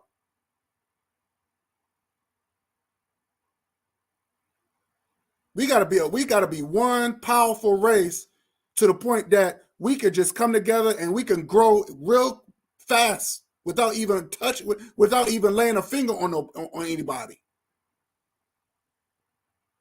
So just imagine if we decide to put some pause on people. Just imagine.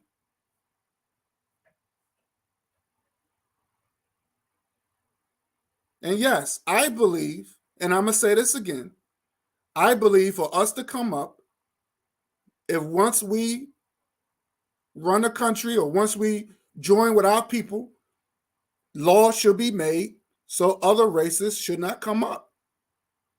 That's just the bottom line. I'm not the power of all people. You will not hear me say that. That Black Panther bullshit, you won't never hear me say that shit. Power to all people. You won't never hear me say that. I don't believe in that bullshit. Because while we're saying that, I never heard white people say that. Oh, power to all people. I never heard white people say that. I never heard yellow people say that. So why are we saying it? Why we got to share our power to everybody else? No. Pass laws. If my people get money, nobody else that look like don't get no money. We don't pay taxes. Everybody else, every other race of people pay taxes except us. Why not? Because I believe in fair game. But you're going to always have these simp Negroes. Oh, I want to, I'm a fair person. Hey, hold up, Forecast. How you doing, brother? I'll put the link in. Anybody want to come on after this? I'll put the link in. But I just want to get this out real quick. This small has a piece of shit. You're not gonna use my people. Erica House said, why wasn't he corrected by this sister? Why was he allowed to go on her channel and spew venom? No shade. I'm just curious. That's a good question. I mean, I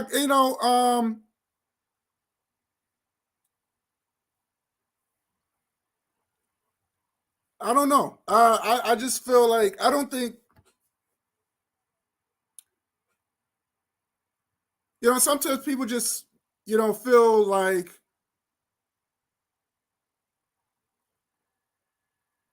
I think she's being that because I did come on the panel to defend myself. I did do that. I could play that part. But like I said, but I feel, because if anything, she did supported me in the chat. She did come on and supported me in the chat. But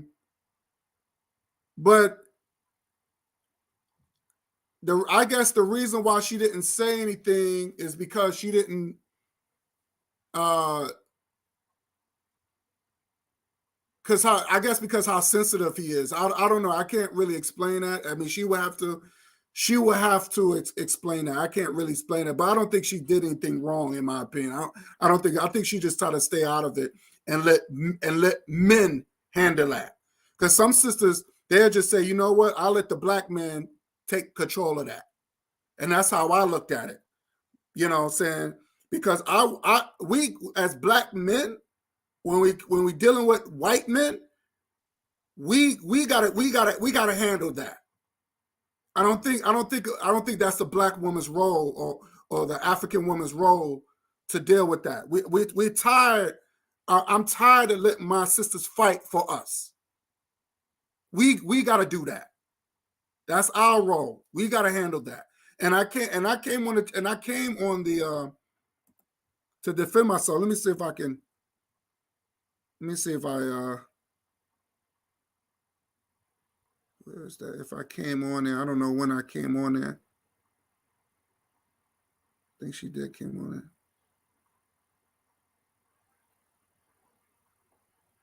Because he left. He didn't come on there. Let me see. Hold on. Okay, this is when I came on the panel. This is what I said. Hold on. But there's certain things that as black men, we need to take control of that. So that's how I looked at it. I could be wrong, but I think that's how I looked at it. But 12, she saw the truth. She knows the truth. She knows the truth. She knows the truth. But I did came on to defend defend not only myself, to defend y'all too as well. I enjoyed the last part of my show. I really do. With his subject of racism in Israel, and Guy is in the chat, and he asked Vagoda, why were you upset? Why I'm upset? There was some racist guy that literally tried to claim that Jews run the banks. Why should I want? How do you think that I feel? And some other guy in the comments called me a so-called Jew. And you had a second ago, and I think it's still here, is a guy called Bronsberg or Bronze something that claimed that tried to rob me of my heritage. He did that yesterday? Bronsberg? No, the Bronsberg tried right now to claim that I'm not who I claim I am.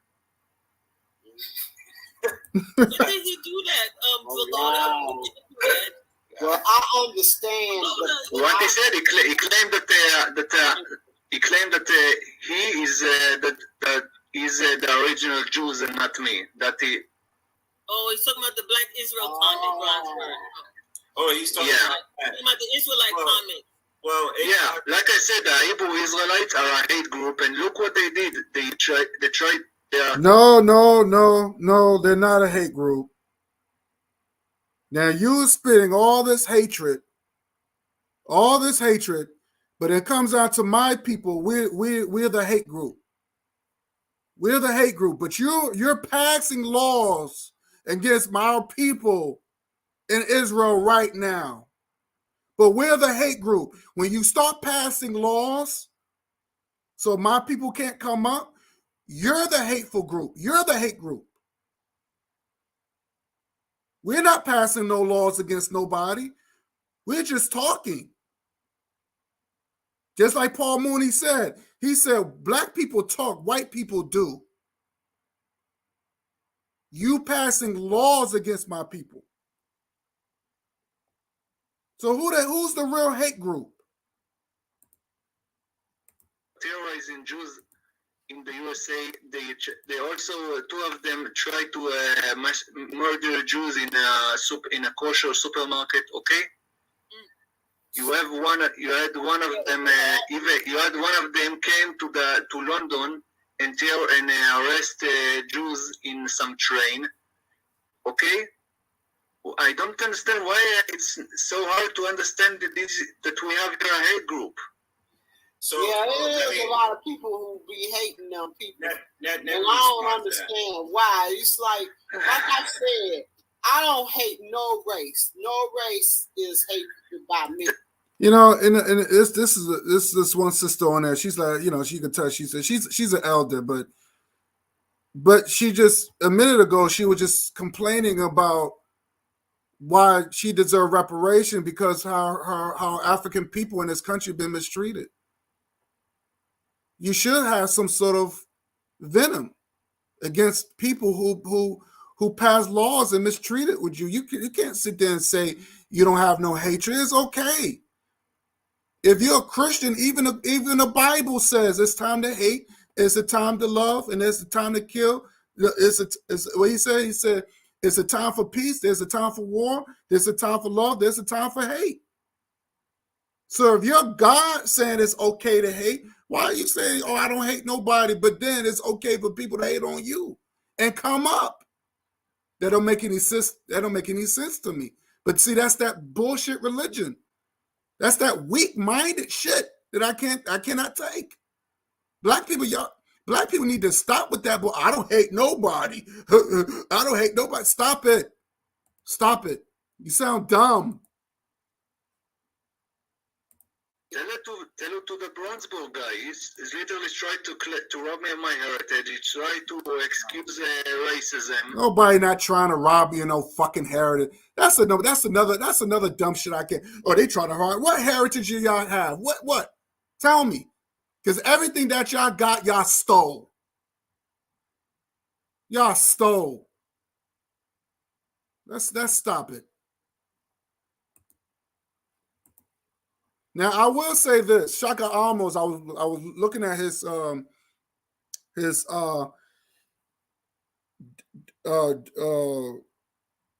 program, and he said something that I learned, and he said that Whoopi Goldberg was right and wrong, and he was saying yes, she was wrong, that it was about race, right? So I was like, what the hell? I said, what? So he said that before white people started to turn on each other, he said that, and I've heard this before many times, but I didn't really understand. But he clarified it. He said that when Germany invaded Africa, that's when they started the first concentration camps, the experimenting on black people as far as the concentration camps. When Germany invaded Africa, I forgot what part of Africa he mentioned, but when they invaded Africa, they experimented the first concentration camps on African people, and it was definitely about race. So I didn't know that, and I'm glad that he clarified that. So he was right. But I don't think Oprah Winfrey knew about that. I don't think she knew about that, because if she knew about that, she would she would have put that, she would have mentioned it, but I didn't even know. So so I stand corrected. But it was they the one who started the concentration camps in Africa. This is Germany, and Germany invaded Africa.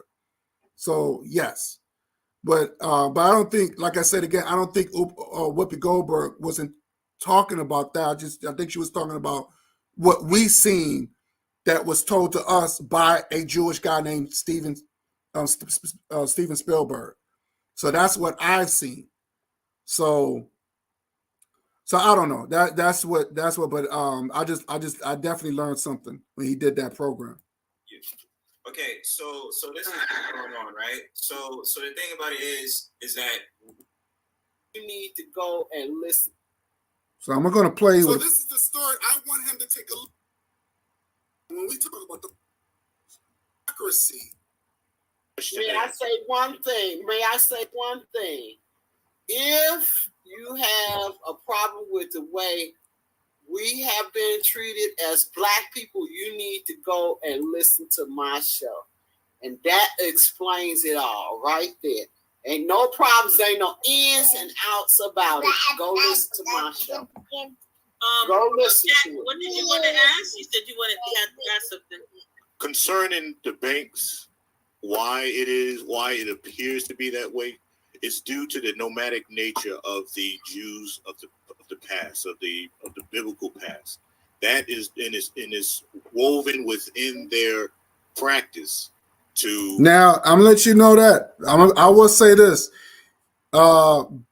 Everybody on 12 panel was pretty much agreed with me. They pretty much agreed that the white Jews own the banks. They pretty much agreed. Now by that time, the small hat dude, he left the show. He left. I think he went to bed because over his time it's late. It was like 4 a.m. Keep money movable. That's the reason why. Now, do Jews own all the banks? No. But it is within their practice. Like I said, I know going back to the nomadic nature back in the biblical days. And Guy, thank you so much for joining the panel tonight. What did you want to let us know? You can hear me? Yes, we hear you. Okay.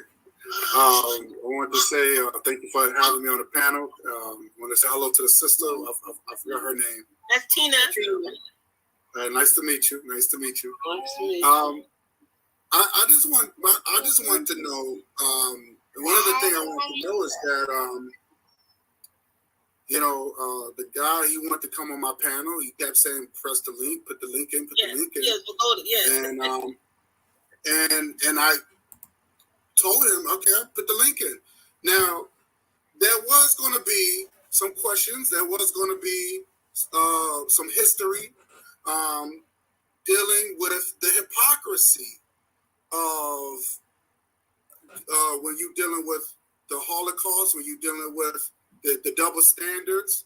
And I brought up when I brought up Whoopi Goldberg, saying that even though her last name, even though it's a stage name, but her stage name is Jewish, Goldberg is Jewish.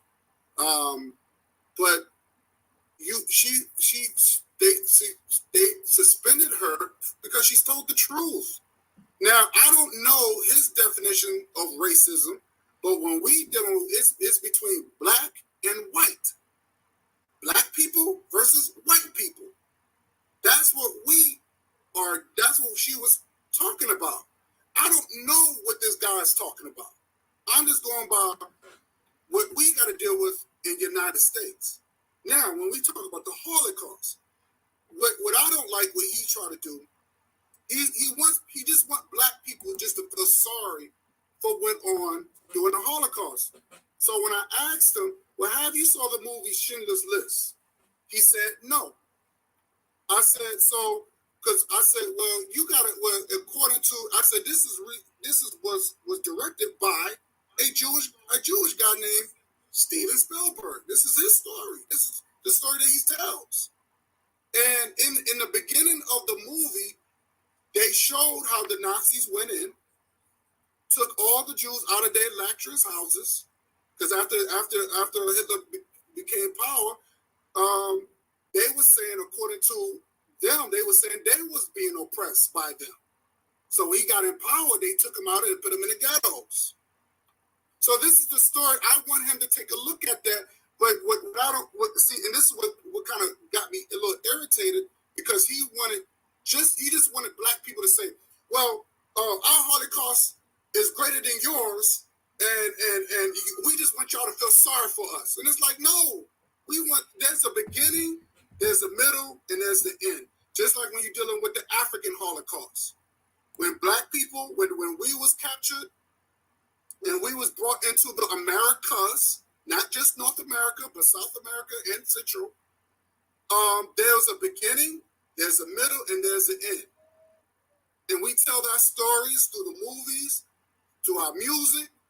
So we have our stories. We just don't want people just to feel, oh, we're slaves. No, we want to see how, look, this is how it started.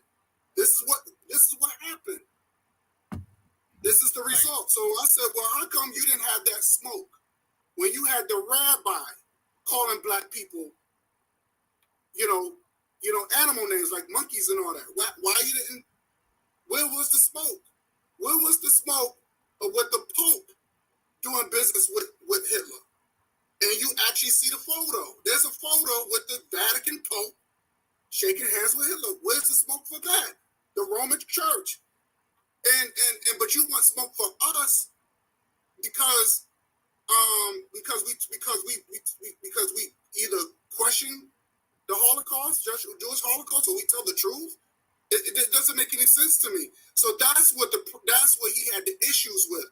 And then he's attacking my chat, and the chat wasn't dissing him. They wasn't making fun of him. He just didn't like the fact that he didn't like the constructive criticism. And I think that's the problem with it was. He didn't like the constructive criticism. And my thing is like this. He's 29 years old, and I understand he's still young. He's not ready for that type of intelligence. Now, I'm gonna say this: if we was acting like fools on the internet, or we was calling each other the N words or whatever, I don't even think he would have jumped off that panel like he did.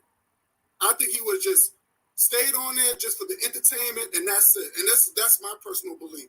But because we had a constructive conversation, and I said, look, if you have a disagreement, show me your evidence, or show me, back it up with some proof and evidence, so I can do my research, and that's it.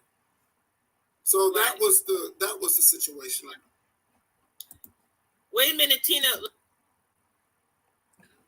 Okay, so that was what I said, and that was my response. So, for example, we're not going to allow people like that.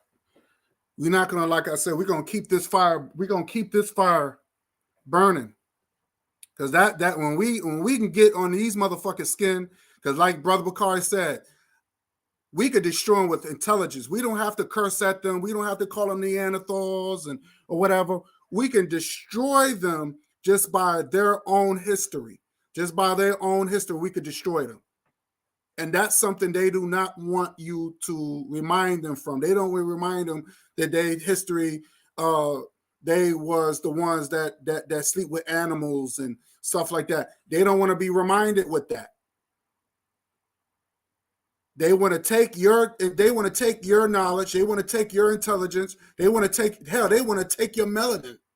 They want to take everything from them, and they want to be the first one. They want to lie and say, "Oh, we built the pyramids according to their Torah." This is the lies that they would tell you. Trust me, I battle these people every day. I had a guy who was Jewish, a European Jew. He said, "Oh, yeah, my people built the pyramids." No, y'all did not.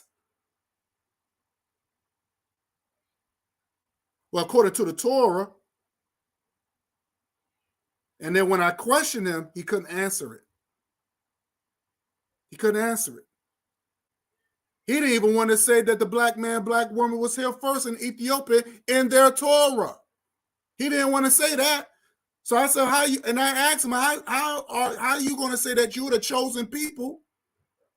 But according to your Torah, the African man and woman was chosen because they was here first, according to your Torah. Well, we wasn't taught that. Of course, you're not going to teach that because that's part of your racism.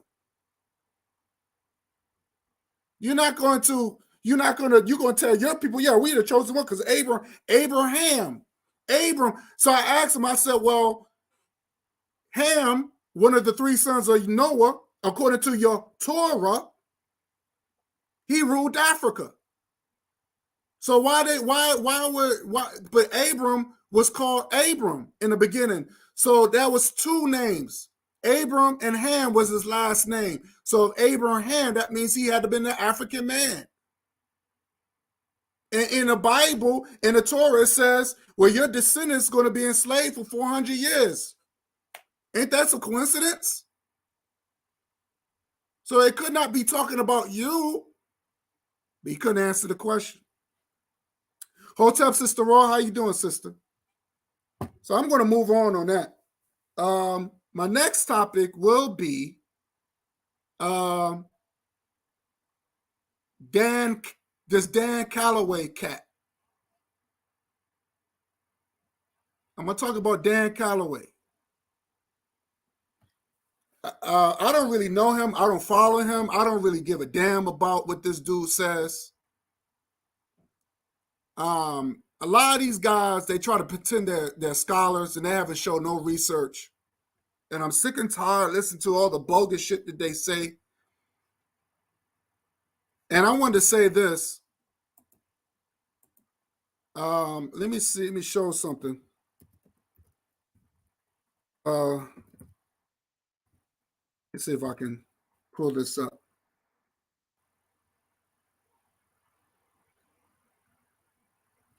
Now, I want to show you something.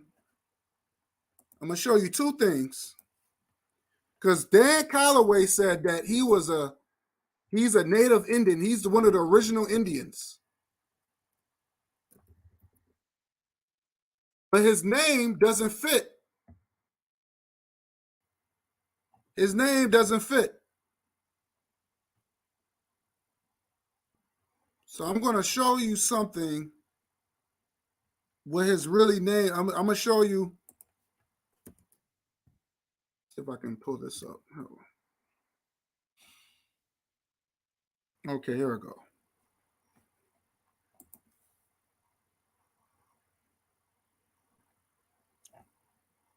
What's that? Because I want to show you something which I thought was very interesting. Because his name doesn't really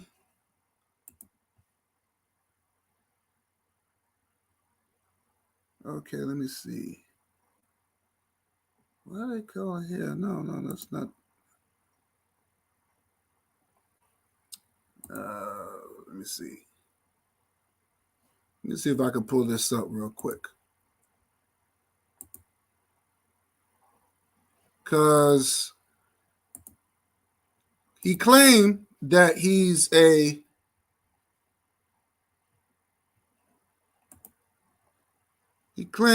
native Indian.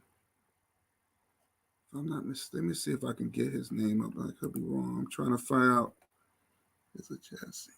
He was known Calloway. Trying to figure out what his name means.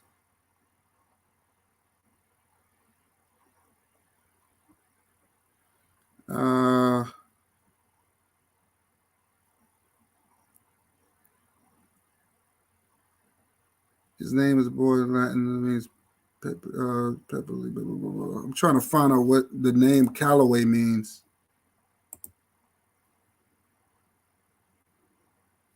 Oh, here we go. Cool. All right. Now I want to show you something.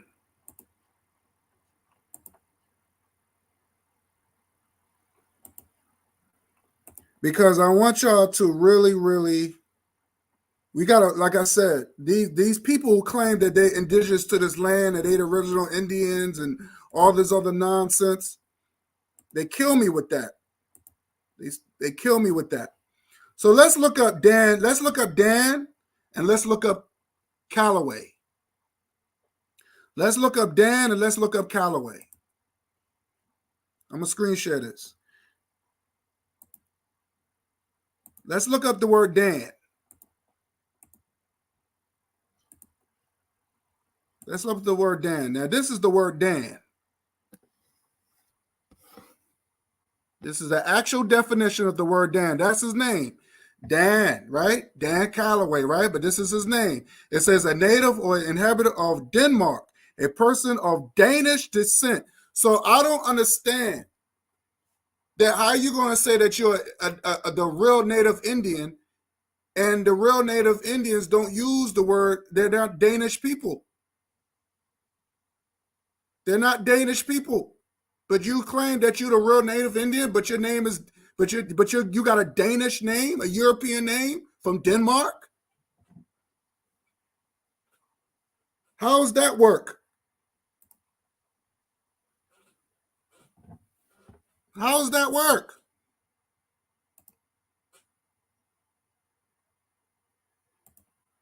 So let's look up. So I want people, let me just put up a little closer because I want people to see this. Because his name doesn't fit.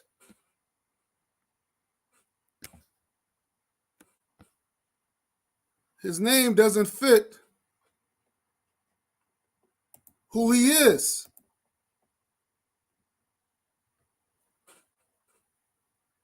His name doesn't fit who he is. He's a native to Denmark. He's a native to Denmark. That's Denmark is not in North America.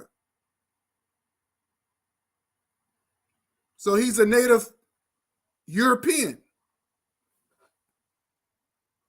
That's what he's native to. So let's get out of here. I just had to show that. So let's look up Calloway.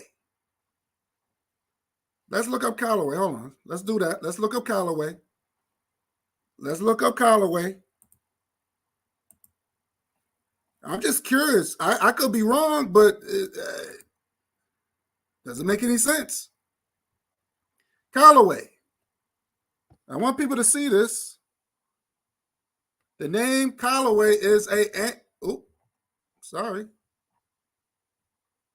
name Calloway is an Anglo-Saxon origin.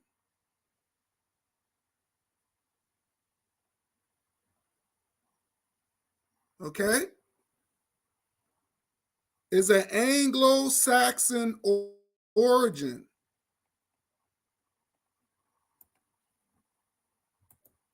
So I'm just trying to figure out where's the native Indian name? How, why your name is Dan Calloway? These names are Europeans. These guys are not scholars. This is why I tell people we got to be careful who we listen to because they sound dumb.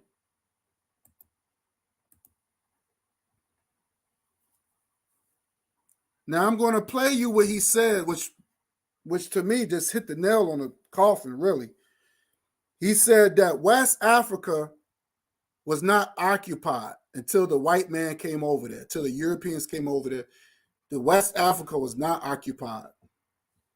That means, in other words, there was no black people on West Africa until the white man came over there. I could not even believe what I just heard, but he has this huge following, which is crazy. But he claimed that he does all this serious research, but he don't show his research. He don't show none of his work. But he try to sound believable. But here's what he says. Here's what this doofy dude says. I'm gonna tell you why. Hold on, let me explain it. Let me explain it. The reason why is because West Africa, all of those lands were unoccupied before the French got there. Guess who they moved? Listen to me. Whoa. Listen to me. Listen to me. Let me finish. Those lands, Angola, Congo, with the K, not the one with the C, that was right beside the water. And before they named it Sierra Leone, all of those lands were unoccupied. That's documented. Now, so you heard what he said? Do you believe that? Tell me in the chat, do y'all believe that what he just said? Let me repeat that. I'm going to play that back again. All those places. So Queen Nzinga didn't. So basically, Queen Nzinga did not exist. Who was a ruler of which is my ancestor, which was the ruler of Angola. She didn't exist. She said none of those countries was not occupied. Let me repeat that. This is who people follow. The nonsense. And even heard the brother say, "Are you serious? Are you joking with me right now?" Even the brother said that he was debating with didn't believe this nonsense. The K, not the one with the C, that was right beside the water. And before they named it Sierra Leone, all of those lands were unoccupied. Whoa, what you Listen said? to me. Okay, yeah. so you know why? Let me tell you why. I'm gonna tell you why. Hold on, let me explain it. Right, let me explain it. The reason why is because West Africa, all of those lands were unoccupied before the French got there. Guess who they moved? Listen to me. Whoa, what you Listen said? to me. Listen to me. Let me finish. Those lands, Angola, Congo, with the K, not the one with the C, that was right beside the water. And before they named it Sierra Leone, all of those lands were unoccupied. That's documented. Not only is it documented in the National Archives here, that's documented in the National. So why? So again, he keeps talking about these archives. He keeps talking about these archives that we don't even know these shits exist. So how is it that he can get to these archives and nobody can? See, these are the questions that I want people to ask these morons. How can he get to these so-called these archives that's in these secret votes? See, this is the pseudoism. And he just said that the land was unoccupied in West Africa. Are you fucking serious? God, these guys are fucking dumb. But they get these huge followings. Archives of Paris. Look this up. See, these archives is always in Europe. Always in Europe, in Paris, London, France, England. It's all these secret archives, these secret votes. So he's the only person that have access to this. Are you hearing what I'm saying? No one questioned this guy. I would have asked him, how did you get to it?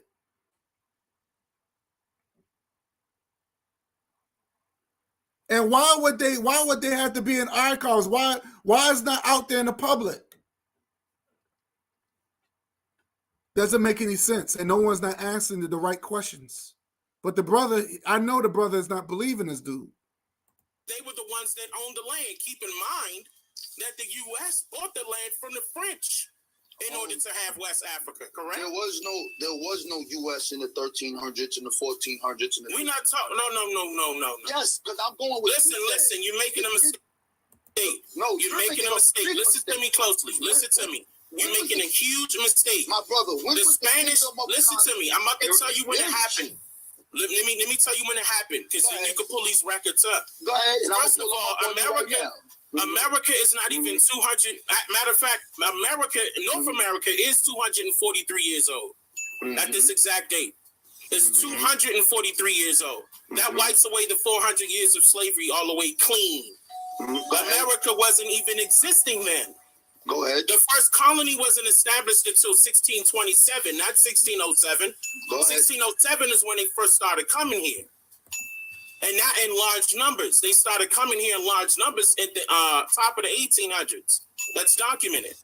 A lot of times, when you look at this clown, You know, a lot of times people just because they wear glasses, they think they so smart, and they think there's a this. And like I said, I always tell people to check your background. Check the background of these people. Check their credentials. What school did they went to? What university did they go to?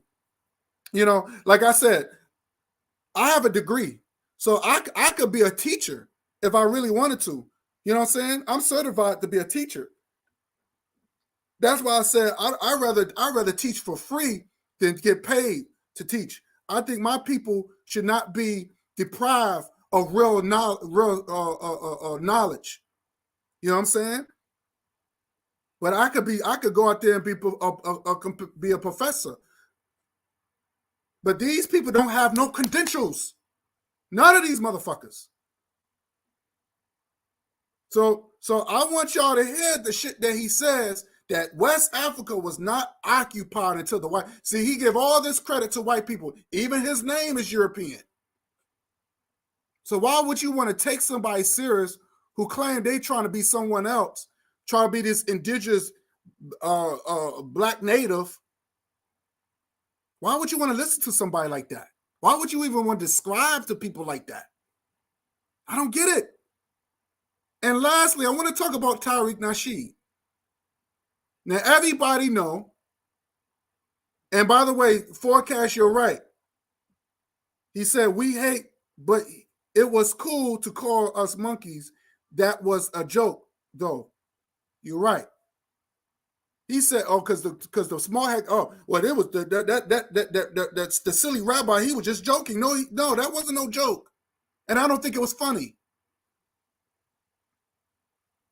But we either hate people, right? We you know, but anything that's black is hateful. Anything that's black is evil.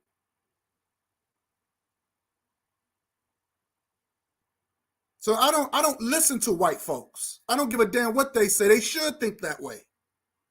But you're not going to put that on my people to have my people think black is bad, black is evil, black is hate. And I'm not going to allow people like that to do that. But I want to address this Dan Calloway, and then I'm gonna get into let me put the link in right now so anybody want to join in the conversation, because I want to hear people's thoughts.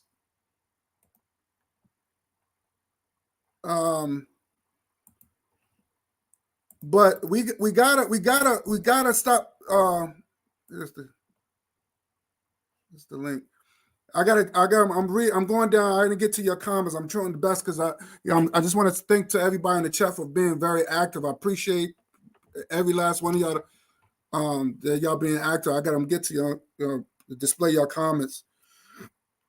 But everybody knew the conversation I had with Tariq Nasheed, right?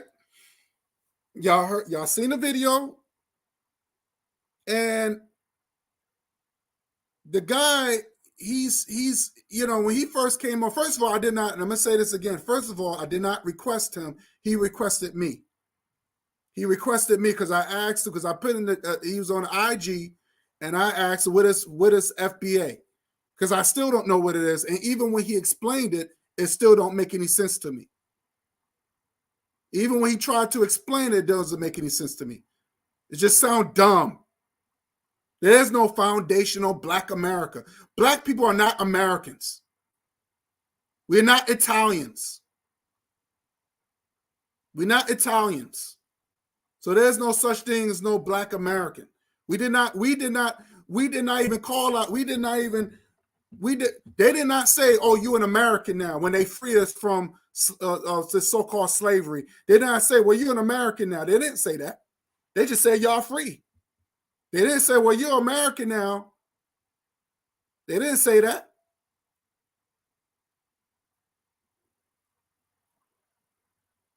And then he keep talking about this white supremacy. Well, you know, he sound like that dude from the Fat Album. You know, this white supremacy. We gotta defend white supremacy. We gotta defend the white supremacy. I said white supremacy. I said, well, nobody not supreme over me. And I kept saying, how long we got to keep fighting this white supremacy? Then he agreed that, hey, I said, hey, we didn't We didn't build this country for ourselves. We built it for them. Yeah, you're right.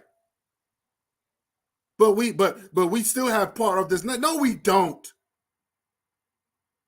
And then I said how about Uganda? I said, well, Uganda, they make their own cars, they build their own roads, they out there. You got black people out there producing. He's talking about some airport that China took over because of some bad debt. I wasn't talking about no bad debt. Well, you know that I was in Uganda. No, he was not. Tariq Nasheed was not in no damn Uganda. The only place in Africa that I remember him in was in South Africa, and he was trying to make it seem like, oh yeah, look at all the white people. They got all the best parts, and look how they pushed all the black people out, and now black people living in poverty. And then he tried to make it seem that all black people in Africa are doing bad. But what about the poverty that black people are experiencing over here in 2022?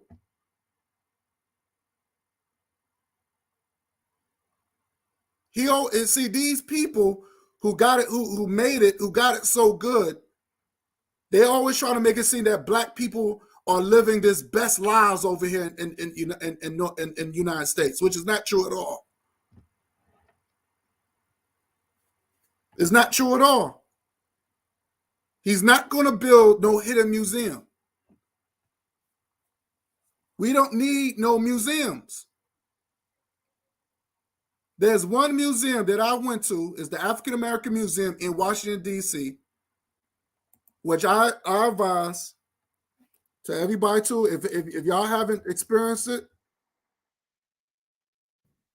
check it out. Let me see if I can pull this up.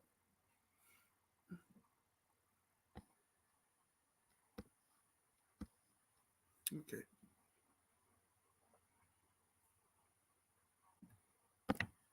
Okay.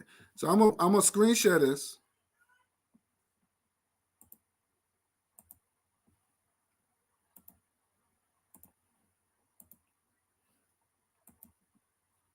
Now, I've been to this museum, and I'm gonna say this: I've been to this museum in 2019, and you're gonna find out there is no FBAs. You're also gonna find out there is no ADOS.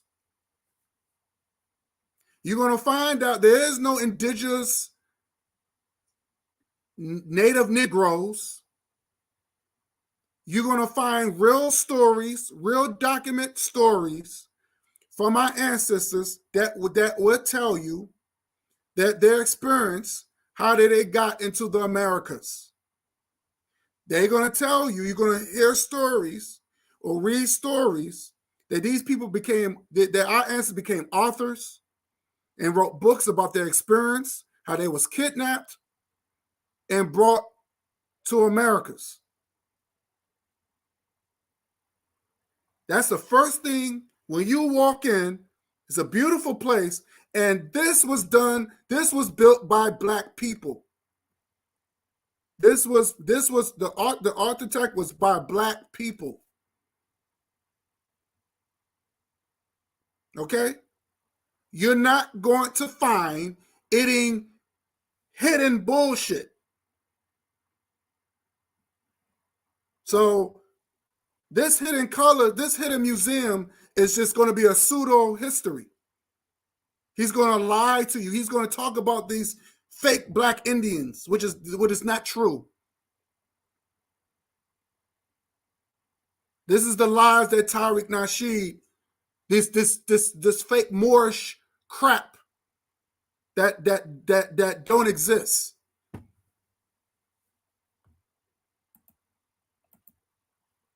But you're going to have black people spending money on something that never existed. If you want to go to a real museum, go to this museum. Actual people wrote their experience.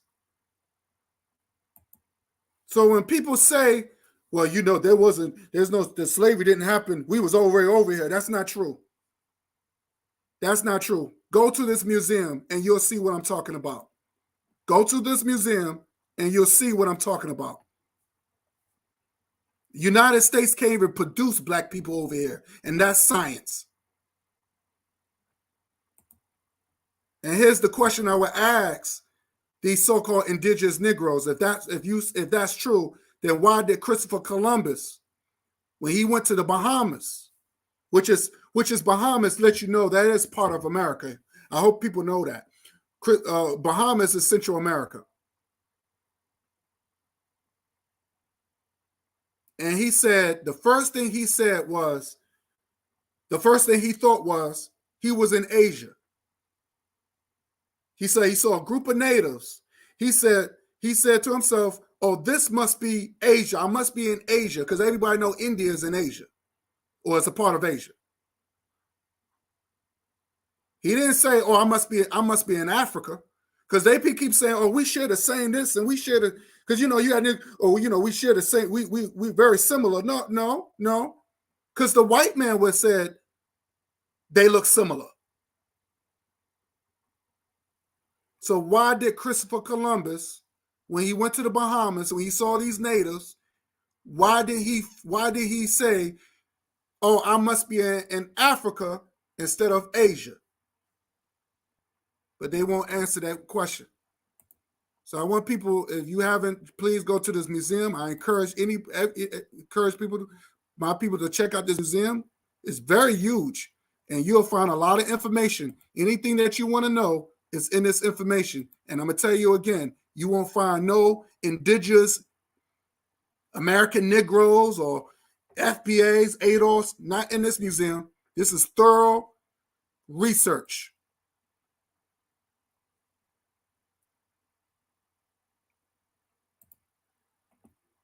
So let me read y'all comments. I put the link in. Anybody want to come in and say their thoughts?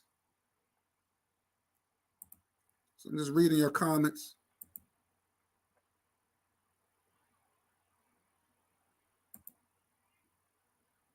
But Tariq Nasheed, and just to let you know, Tariq Nasheed, that's a Muslim name. Tariq Nasheed got an Arab name. He claimed that he's foundational Black American, but you got an Arab name. Let's look up Tariq Nasheed. Let's look up what's Tariq Nasheed means it's in Arabic. That's a let's look up Tariq.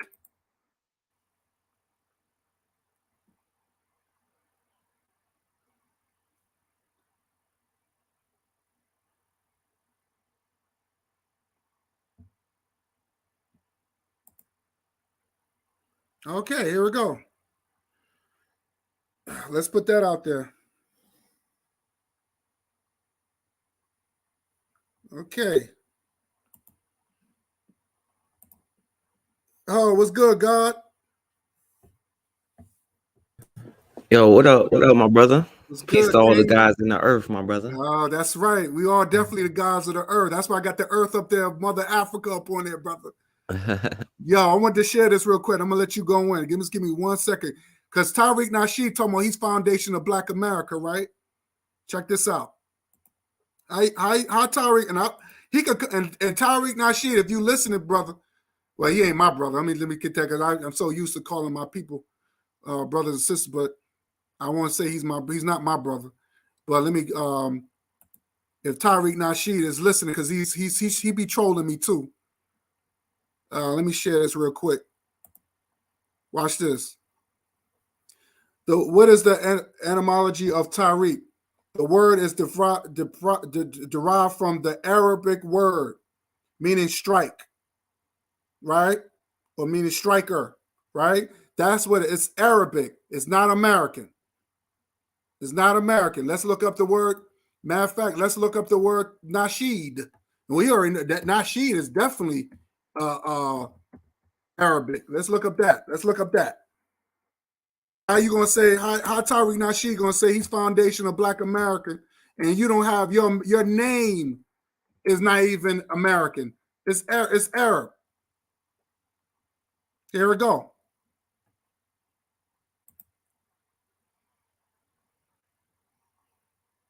There it is. I'll screen share this one.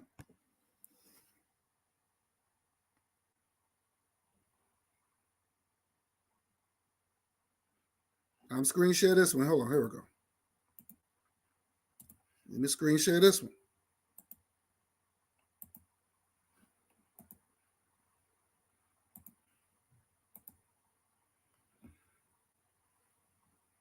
All right. Hey, Nasheed, Arabic. It's Arabic.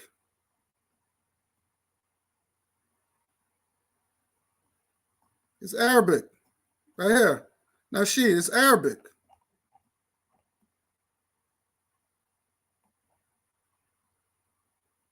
So I see he has an Arab name. Nasheed. Tariq, that's an Arab name. So, but he said that he's foundation of Black America. There's nothing American about that. All right, go ahead, brother. Go ahead. I just had to just had to just make some corrections because these guys, they fucking all of them fucking goofy motherfuckers, man. I can't take it no more. Go ahead, brother. Go ahead, King. Yeah. Well, or about that, I'll say, because Harriet Tubman was an actual person. You know what I'm saying? And she exists. You know what I'm saying? So that's as far as I say. But really, I was coming on to talk about that dude or whatever. Yeah, go ahead. Say whatever. Yeah, because I don't know if you missed anything. I didn't mean to cut you off, but I talked about the Tommy Sotomayor situation. I talked about the small hat fake Jew. I talked about Dan Calloway and his fake pseudo history, and then I went in on Tariq Nasheed. So you could talk about any one of them or whatever how you feel about those cats. Go ahead. Okay, yeah. I was listening at the beginning, then I fell off a little bit, and then I came back. I ain't hear where that shyster, that Jewish dude ran to go crying about what we were saying to him. But like, first of all, like, how he got on here with that arrogance, you know what I'm saying? Like how he felt like, oh, I could talk over you. And then like when Ben was talking, he kept interrupting him and then trying to take over and stuff like that. That's that arrogance that I don't like, you know what I'm saying? And then, he was like, oh, it's just a joke and all of this stuff. But when Ben called him a name, he acted like he didn't know what it was. But then he all of a sudden he got mad and he started talking about, what if I called you the N-word and stuff? You know what I'm saying? Like, yeah, I remember that. Mm-hmm. But he act like he didn't know. But I just wanted people to see how big of a hypocrite he is, because when it came to us, oh, it was just a joke. It was just funny and all of that stuff. And I did a show after that, you know what I'm saying? And I was showing like, I was trolling him a little bit and stuff because he was trolling. So I like to troll him back.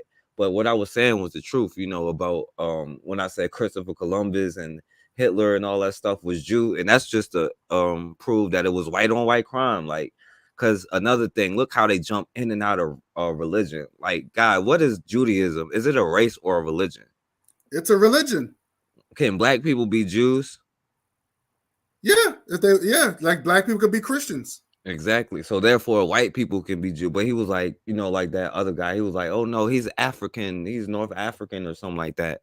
Well, no, he's just a white dude that's in Africa at the time. You know what I'm saying? So, and then he's trying to say like that whole race thing, and that's how he jumped in and out of it. You know what I'm saying? 1 minute he's white, 1 minute he's not. You know what I'm saying? Like, it's white on white crime. And I just wanted to show one thing, my brother. Can I show a screen share? Yeah, go ahead. And the funny thing about how could he say that when he turned around and says, "Oh, you mean those Ethiopian Jews?" Exactly. He didn't say that, those Ethiopian Jews. So I don't understand. So he just contradicted himself. Yeah, that's because people who say, "Oh, you're anti-Semitic," are the biggest anti-Semites in the world because they trying to talk about themselves while they. And if you talk about what they're doing to other Semitic people, you know what I'm saying, then you got a problem. That's because they the biggest anti-Semites. But I did say Hitler was a Jew, and I just wanted to show you, like, by his DNA evidence that the dude was a Jew. It shows his white on white crime. So I'm gonna share my screen real quick, just real quick. All right. So you see that? Oh yeah. Do you hear me forecast? I can hear you sound a little bit low. Okay, you hear me now? Yeah, you good now. Okay. Yeah, I see it. Wow. He had Jewish. Now I showed a bunch of sources because that Jewish thing came out in the 1920s because somebody found out some information and put him on blast. And apparently one of his granddaddies was Jewish. You know what I'm saying?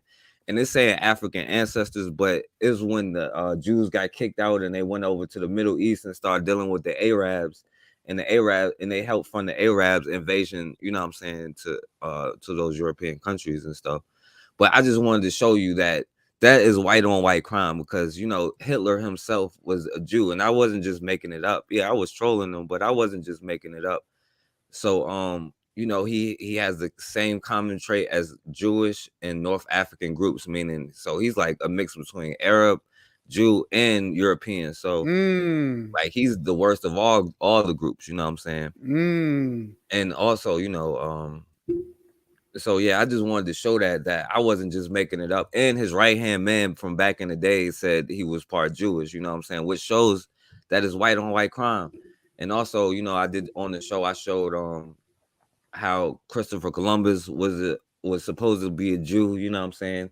And also their participation in the slave trade and how they went over to the Netherlands with the Dutch. Like most of the stuff that they said the Dutch involvement with the slave trade was Jewish merchants. It was Jewish merchants in charge of the West India Dutch Company, which was responsible for transporting slaves. They were responsible for helping create Wall Street, selling slaves. You know what I'm saying? They were the ones who put slaves on credit, like finance. The first ones to put insurance on slaves. They were so many Jewish people down south who owned slaves, and they try to separate the Southern Jews and the Northern ones. But people don't realize the Northern Jews in New York and all of those places, they were against the Civil War because they didn't want black people to be free. They were involved in the blackface stuff. You know what I'm saying? Right. And like they got a whole history of all of that stuff. So, you know what I'm saying? I just wanted to show that, you know what I'm saying? Even though I was trolling them, it's true, you know, and it was white on white crime. So Whoopi Goldberg was right. You know what I'm saying? No, sure, no, and like I said, she, like I said, when I talked about Shaka Almos and I was watching his program, he said he said it was wrong. She was right and wrong. And when he explained, he said, yeah, Germans, they use black African people as guinea pigs because they went over there first to and put our people in concentration camps. So I believe that. I definitely believe that. I forgot what part of Africa he said that, but yeah, he said that before they started putting their own people in concentration camps, they went to Africa and they did it to them first. So so yeah, so in that sense, yeah, it was about race because of course it's a black against white. So but I understood what Whoopi Goldberg was saying because she probably didn't know that information. And like I said, we have room for error. So but but she was right on that, on what happened in Germany. She was right about that. Yeah. But I want go ahead, bro. I just want to say this. But World War Queen said World War II black veterans helped to liberate the Nazi concentration camps in Europe.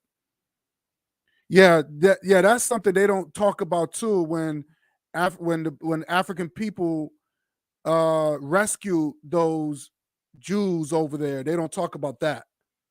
They don't talk about that. They don't even mention that nowhere. That's true, and there's photos of that. But go ahead, brother. No, yeah, I was just gonna say, yeah, it was that because I was gonna talk about a brother who led a revolt against them and he went against the Germany. It was the Maji rebellion where they they actually was kicking out Germany. They was beating them, you know what I'm saying? And so yeah, that's true. And then like as when they came back, you know what I'm saying, they did put the people in concentration camps, and a lot of them said that's where they got the idea from. But you know, I still think that what they did to them was still white on white crime. You know what I'm saying? Now how they feel about other white people, you know what I'm saying? It is what it is. But yo, they did learn how to do all of that stuff from putting us in concentration camps and doing experiments and all of that stuff on us. And that was from like 1905, 1907, like a good 30, 40 years before World War II. So And you got to understand too, a lot of that stuff that Hitler did to him, he got that from the United States. He learned from his own people here in the United States what they was doing to us. You know what I'm saying? So for all that stuff that what he was doing to him, he got that from the United States. He copied it. That's what a lot of people don't want to talk about that either. The experiments and locking them up and all that stuff. He got the, you know what I'm saying? Like, but again, and that's what I was trying to say, where's their heroes? Where's their freedom fighters? You know what I'm saying? Now, you got black people always talking about this this guy this white guy that wanted to end slavery, and I forgot what's his name? Forgot his name. What are you talking about? John Brown? John Brown. You got black people trying to make him like man, fuck him. He, you know, a lot of these times when you hear stuff like that, it's all personal gain. You know, even when it's what you call a helter-skelter move, right? So that's what Charles Manson trying to do. He wanted to create a race war, and he wanted to become a leader, and that's what it was. It's an old helter-skelter move, because that's what Charles Manson called it. You know, and Charles Manson, the reason why he did what he did, because he couldn't cut it in the music business. He wanted to be a music. He wanted to be he wanted to play for. He wanted to be a music. How you say a musician, and he couldn't cut it. So he got mad. He got mad at the world. You know what I'm saying? He got mad at the world, and next thing you know, he started getting people to kill for him and all that. And his whole goal was, I'm going to create a helter-skelter. Well, I get black people to attack white people, and I'll be the leader. So, you know, it's a self-gain. It's not for us. So I don't get into that. But black people want to give that dude John Brown credit. Like, who gives a fuck? I don't care about him like that. You know what I'm saying? So we gotta be mindful of these little tricks that they do.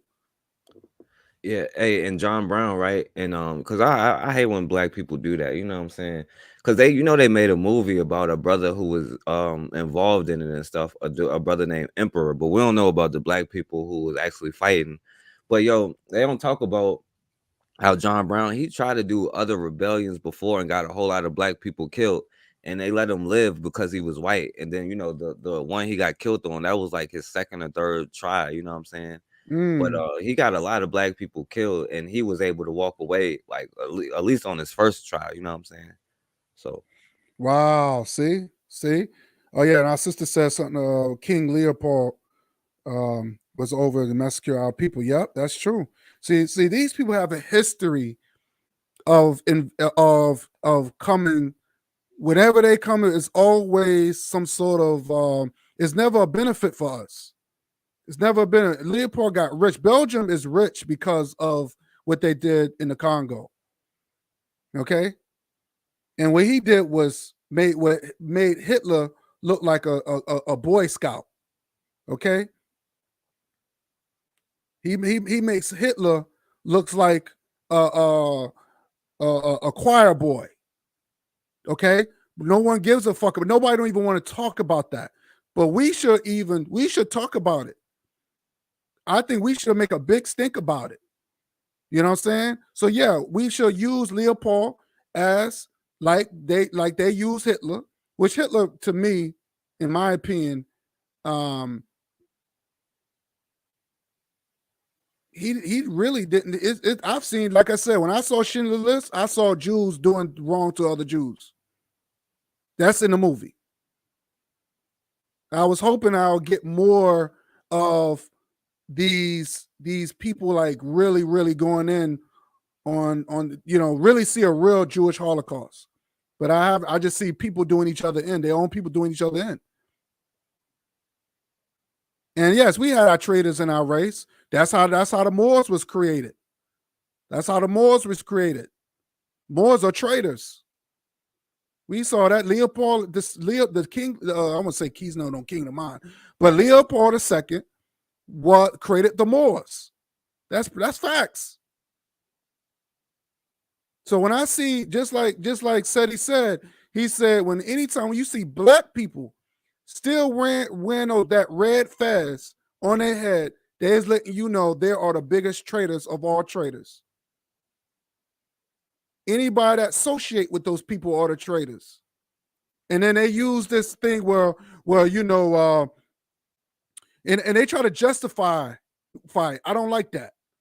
These Moors always trying to justify their wrongdoings. So we gotta be mindful of these things. But all those people, what do you think about the Tommy Sotomayor situation, brother?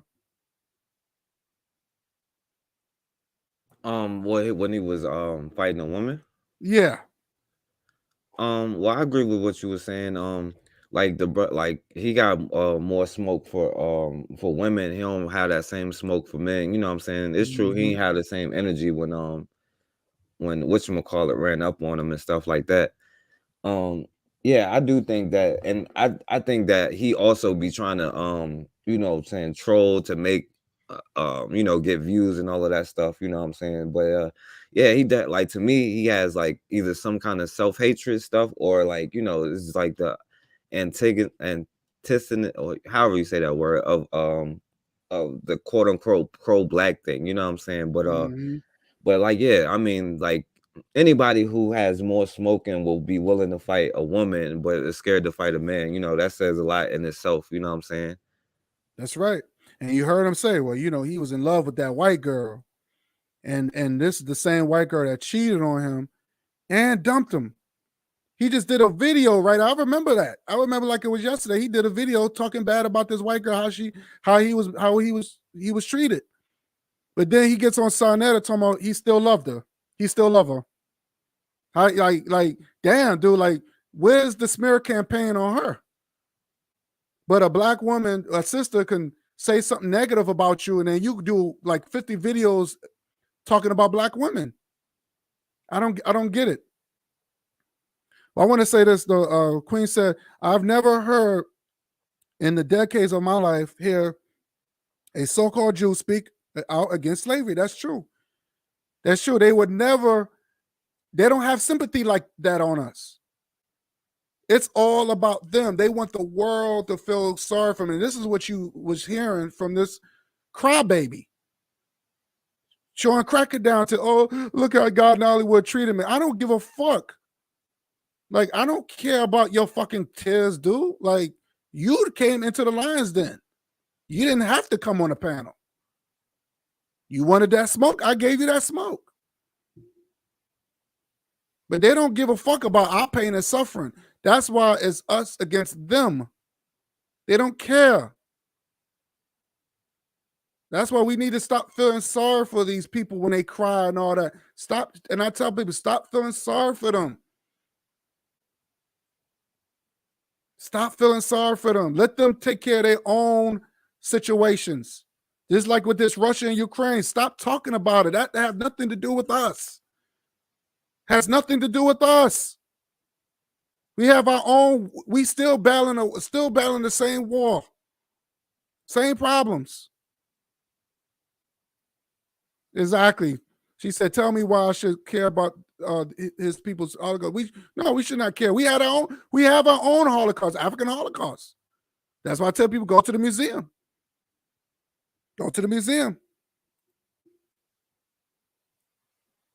Yeah, that cause we are heavily involved in the slave trade. Yeah, facts. Yo, brother, I was watching the Jim Jones documentary. Have you seen that shit? No, I haven't seen the documentary. Oh my God. You talking about some silly ass Negroes that followed this racist white man. Almost 80, it had to been like 85% of these Negroes. And he started off very nice. He was talking about he loved everybody and thought he was for the people. But when he got power tripped, oh my God, like the slave master came out of this dude. And he had black people, he forced black people to kill their own children.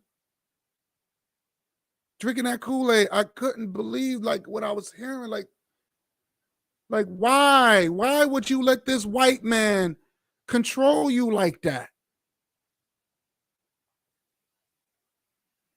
You know, it just don't make any sense. Hey, guy, hey, can I ask you a question? Go ahead, brother. Because me and Bakari be talking about this, you know what I'm saying? And I understand like the leadership thing, but that's what I don't understand. Like how black people get so spooked out to where like they don't even question their quote unquote leaders or whatever. You know what I'm saying? Like Right. How you follow somebody, like yo, with the Christian thing, you know, like so many people just take it and not ask questions about it. They just follow whatever it is, you know. And with Jim Jones, you know, like is a white boy telling you to kill yourself, and people, instead of asking like, yeah, why, you know, just a simple question of why, like a lot of people don't want to challenge this quote unquote leadership. And this, like, that's my thing about this whole leadership thing. Like, how does people get so so caught up in just following somebody? And that, you know, that's the $1 billion question. And I'm glad you asked that question, because when you listen to the Dan Calloways, when you listen to the Tariq Nasheeds, I mean, it's definitely a form. It's all that's a form of religion. It's just worded differently. Because religion, there's no facts. Religion, there's no time. There's no dates. It's fiction. And this is what the Bible, this is what they're spewing. This indigenous Black Indian, there was no such thing. There was no such thing. You would never see a kinky hair black man that can pass that were Indian. You would never see that. I never saw a kinky headed Indian, a Black Indian. You never seen that. You only see that in Mother Africa, plain and simple. And you know these blind followers. But the Jim Jones that really got me, because you heard it was one thing on the tape where you had a black woman. She was a black woman. She tried to talk to Jim Jones. She said, well, I think we should just let the kids live and we can die. And I'm like, what the hell? Like, this is the nonsense. And when just look at the documentary of, man, if I can, let me do this. Let me do this, brother. It's so horrifying that our people are so fucking gullible. They're so gullible. Where you end up killing your own children for this white man. And you see all those black bodies. And I'm not saying white bodies, but it was more black bodies than white bodies. I'll tell you that. Did Jim Jones, he tried to do this rainbow coalition? You know, he adopted other kids. You know that, right? One of them was a black kid. He escaped. He pretty much, he could have died too, but he had a basketball tournament. His name is, you could look him up, Jim Jones Jr. He called him Jim Jones Jr. And for some apparent reason, he kept the name. Did you know that, brother? No, I didn't know that. Yeah. He adopted an Asian, a European, and an African, which is Jim Jones. They gave him the name. I guess he adopted when he was a baby. And he was on Oprah. Just look up Jim Jones Jr. on Oprah Winfrey. He was like, so Oprah said, "Do you hate your father?" Because he kept calling him, "Oh, that's his father." He said, "No, I love my daddy." I didn't, even though what he was doing was wrong. I'm like, what the hell is, of course. And then of course he married, he married a white woman. He got some biracial kids and all that. But and I said, damn, he don't even hate the dude that adopted him, that killed his, because I think he was married. I believe he was married at that time too.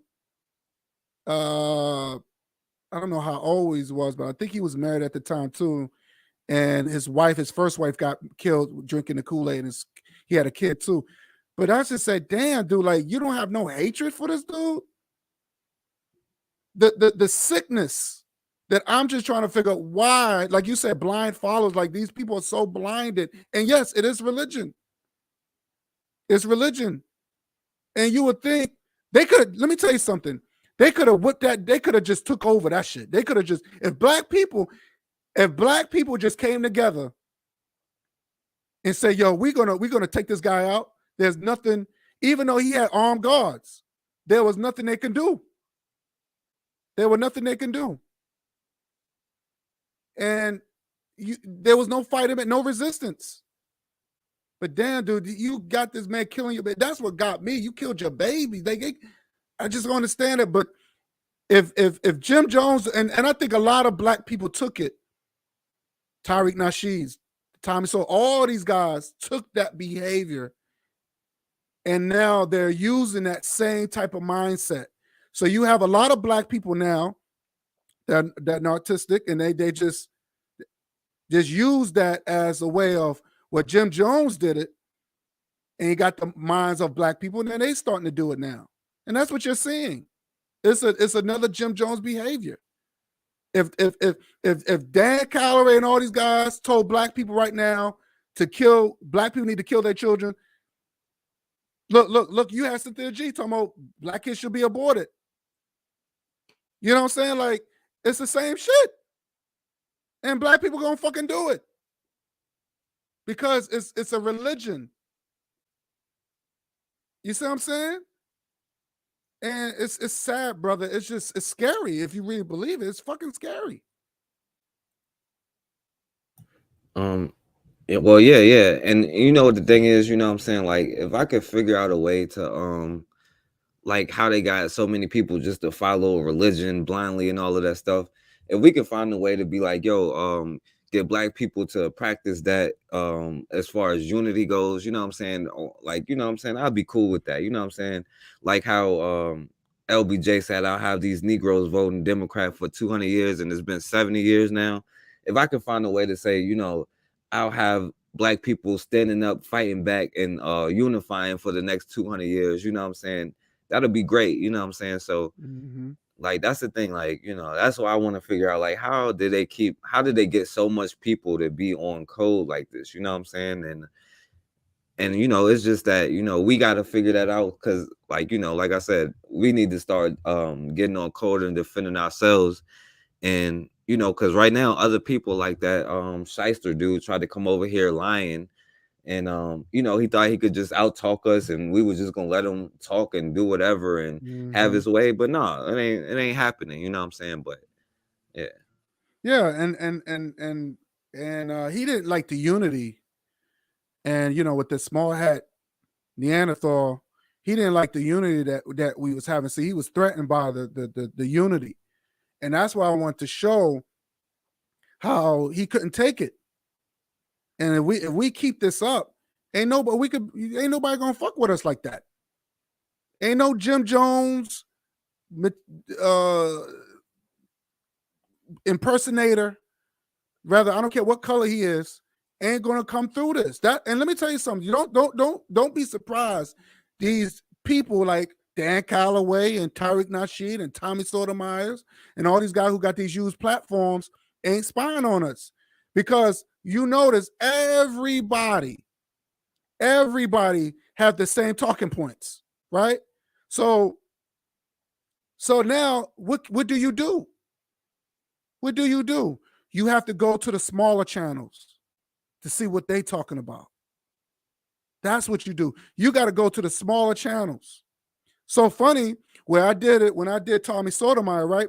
Forecast, I talk about the white woman, the Neanderthal bitch that was serving cupcakes to the kids with her husband's semen inside. I talked about that because I said, well, how come Tommy Sotomayor don't talk about this? Guess what? Guess what he was doing? He the next day or two, he even mentioned it on the show about this white bitch serving cupcakes to the kids at the school with her husband's semen inside of it. because these people, they spy on us. They know that we are a threat, and they know that we're going to come up, and we coming up fast. That's why I want my channel to be on the same page, because they know once I get the people, it's over. It's over. We're going to do things how it's supposed to be doing. I'm not going to be, you will never hear me say, oh, you know, we got to abort black babies. You will never hear me say no stupid shit like that. I ain't going to be no Jim Jones type of person.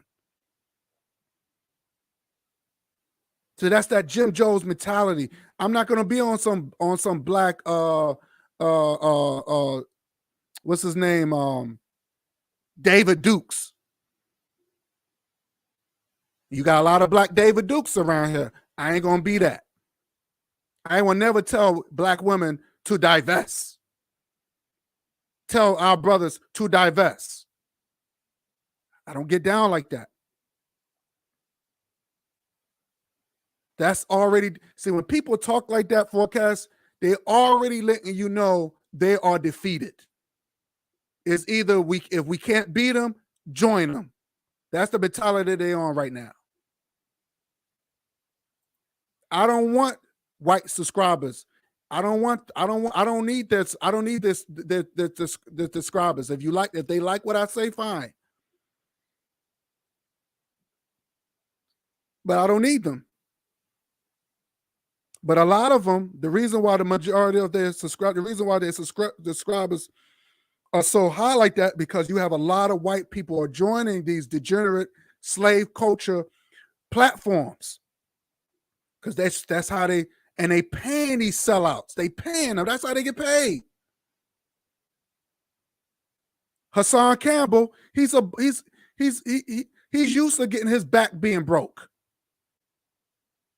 That's why he's talking about, oh yeah, you know, yeah, I was getting fucked. African Bambaataa fucked me. You gonna let a man you gonna let somebody have, I don't believe it. That's just my opinion. But damn, you gonna have some dude to get his way with you at the age of 15 years old? Are you serious? You can't fight back and you say you from the streets and Bronx River? Doesn't make any sense to me. Doesn't make any sense to me. Yeah, that's true. You're right. Yeah, she agreed with you, Forecast. That's right. I'm just reading the comments right now. But yeah, man. Hey, KW Dawn 7, what's good? What's good? Hotel. He said Dan Calloway will be claiming that Queen Zinga and Shaka Zulu were fictional characters. Yeah, they already saying that, right, Forecast? They already saying that shit. He already said that. Did you hear what I played with Dan Calloway said that West Africa was not even occupied until the white man came over? Did you hear what this motherfucker said? Yeah, I heard that. Yeah, like what's your thoughts on that shit? Yeah, I don't know where he got that from. Because yeah, that's the first person I ever heard say that. Ain't that something? I mean, the pseudoism is off the chain. And this is what Cool Cutter was saying about this pseudo bullshit. It's out of control. Like people just making up stuff. Right. So when did they get inhabited over there? Exactly. And why these archives that he's talking about is always in Europe, and his secret votes, and how is he getting access to this? See, these are the questions. Like you were saying, people don't ask questions. Black people don't want to ask questions. I had a black woman who was Christian, right? She was a fake Christian, in my opinion, because she's for quote unquote gay rights. Because you can't be a Christian and be for the LGBTQ. I'm sorry. But she says, I asked a question about her God and her Jesus. She gets mad. I said, but ain't the Bible says that seek knowledge and wisdom, seek knowledge and wisdom? And she's like, oh, well, yeah, you're supposed to pray about it. I said, no, I don't think that's what God meant. Because if I got to seek knowledge, I have to ask questions. I got to ask people who knows. Then God gave us a brain? But see, because she kept asking me, why are you questioning God? I can question your God. If God gave us a brain and he says to seek knowledge, yes, you have to question. If I don't understand something, I'm not going to keep my mouth shut. But that's the problem with our people. They don't ask questions. They don't ask questions. Abolitionist Jim Brown. Yeah. But that, like I said, that was some helter-skelter bullshit. Yeah, because the Portuguese was taking people in the 1400s from the west coast of Africa. Right, exactly. So what the hell is he talking about? And that's what you hear the brother say, are you serious? Like, are you joking? Like really? Because he was debating some brother named what's his name? Robborn, I think his name, of Sonetta TV. Yeah, that's the name of it. Says, and this is coming from his channel. This is coming from Dan's Calloway channel, by the way. So yeah, so I didn't understand. I say, yo, this guy's bonkers. Black people listening, he got a huge following. Hey, can I say one thing about the slave ship thing too? Go ahead, brother. Yo, you got the floor. Go ahead. Yeah, because they be like, and there's what about the slave ships, but like, they they was like using ships to or boats or whatever to transport interstate slave, like from Virginia to New Orleans. They would put them on a boat, you know what I'm saying? Mm-hmm. And they would agree that exists, you know what I'm saying? But like, that's why I don't understand what they'd be like, where the slave ship, when they admit that those ships actually exist, you know what I'm saying? So that don't really make sense to me. Yeah, but that's like saying, where's Christopher Columbus ships? He rode in more than one ship. So where's his ships? See, these are dumbass questions that these people, like I've heard, who said that shit? I heard black people. I heard Sabir Bay, the so-called traveling Moor. And my whole thing is this, and I asked Sabir Bay, and I asked him more than once. I said, because me and Sabir Bay, we used to talk, and I said, Sabir Bay, let me ask you a question. You travel, but you mean to tell me there's no evidence? You tell me there's no evidence of the slaves the ships that enslaved Africans was on? Are you gonna sit there and tell me? And you claim that you travel, and then he try to make it seem like we're not. They said North America, people in the United States are not learning real history. All the real history is in Europe. And that's the problem. Why is it that these so-called black people that claim they're so smart, claim they're so educated, and you notice none of these people have credentials? Sabir Bay don't have no credentials. The only person that I listen to is the only person I know who got credentials is the ones I think I know. I think Dr. Reggie has one because he's a doctor. So anytime you call yourself a doctor, you got credentials. Dr. Umar, he got credentials. Dr. Jabari, he got credentials. These guys went to school. Even Dr. Ben went to school. All these people went to school. Who else? When you what's his name? Marcus Garvey. He went to school. You know what I'm saying? Or he schooled himself. So these guys, they have education behind. They got credentials behind them. And another myth they always say, forecast. There's another myth they always say. Check this out. You ready? Yeah. The myth is Marcus Garvey never been to Africa. That's another myth. They always say, well, he stayed in Europe most of his life. That's not true. He has been in Africa. Matter of fact, He left Africa because that's when the Italians was moving in on was it Ethiopia? Yeah, Ethiopia. When was that guy? What's his name? Was in power? What's his name? Who was that? Start with a K. What's his name? I'll tell you right now. Asli, what's his name? Forecast. Who? What's his name from Ethiopia? He used to rule Ethiopia.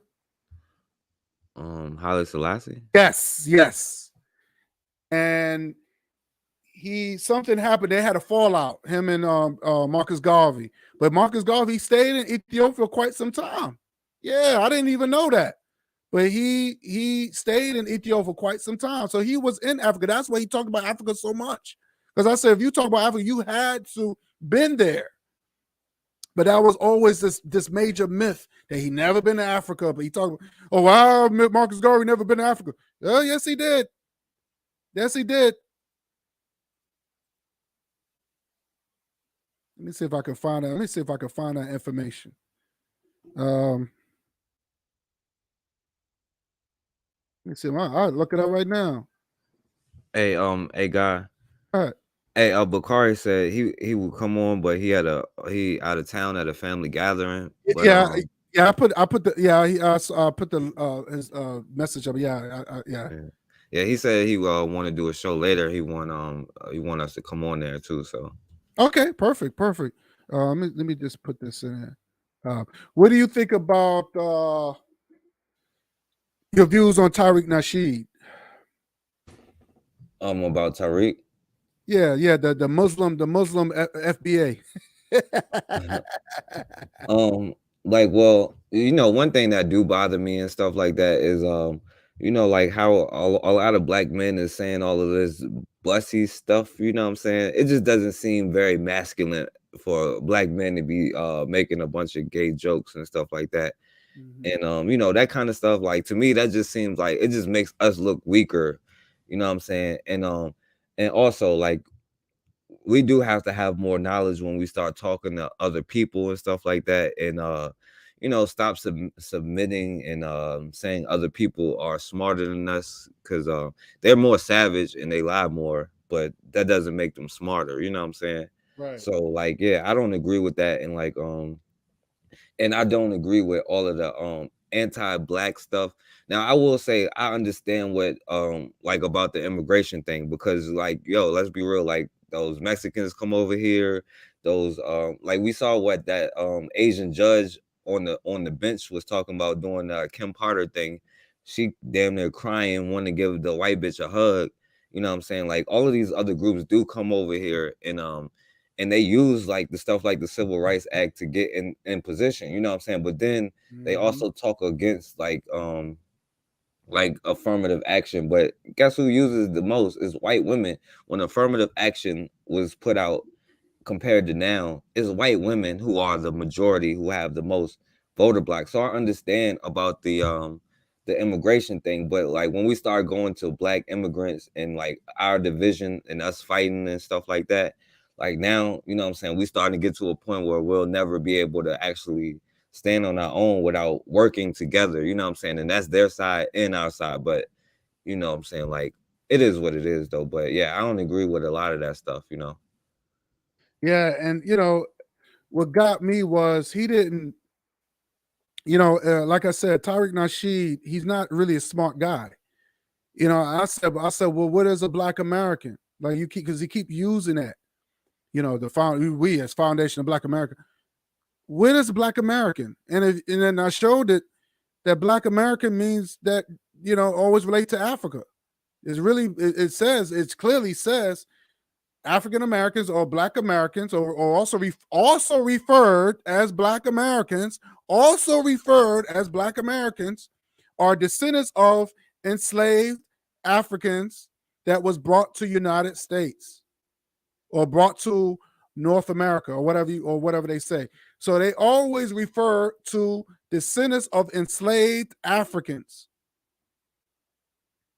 So I don't understand what they talking about.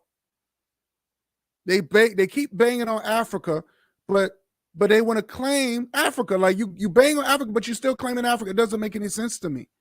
It doesn't make any sense. But I'm just trying to look for. Let me look for Marcus Garvey, because I remember I did some research on this.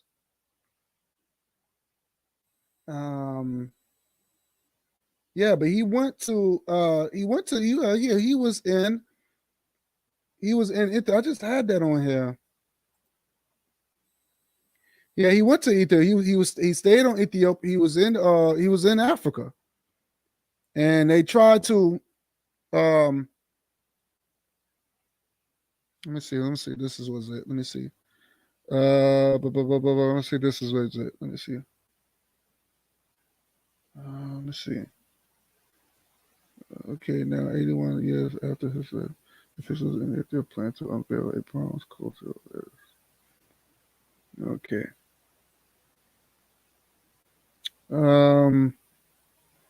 Just trying to.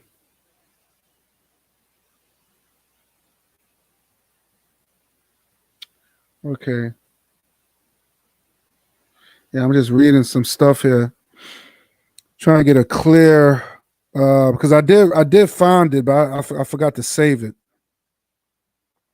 And they had a whole article about that. I believe one of his sons had talked about it.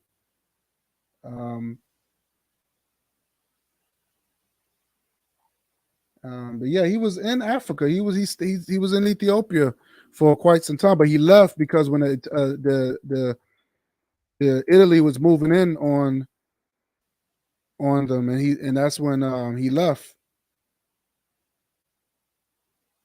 So yeah, Hey, yeah, can I say something? Yeah, because like I don't know as much about Marcus Garvey as you or Bakari. That's why I hope Bakari on here.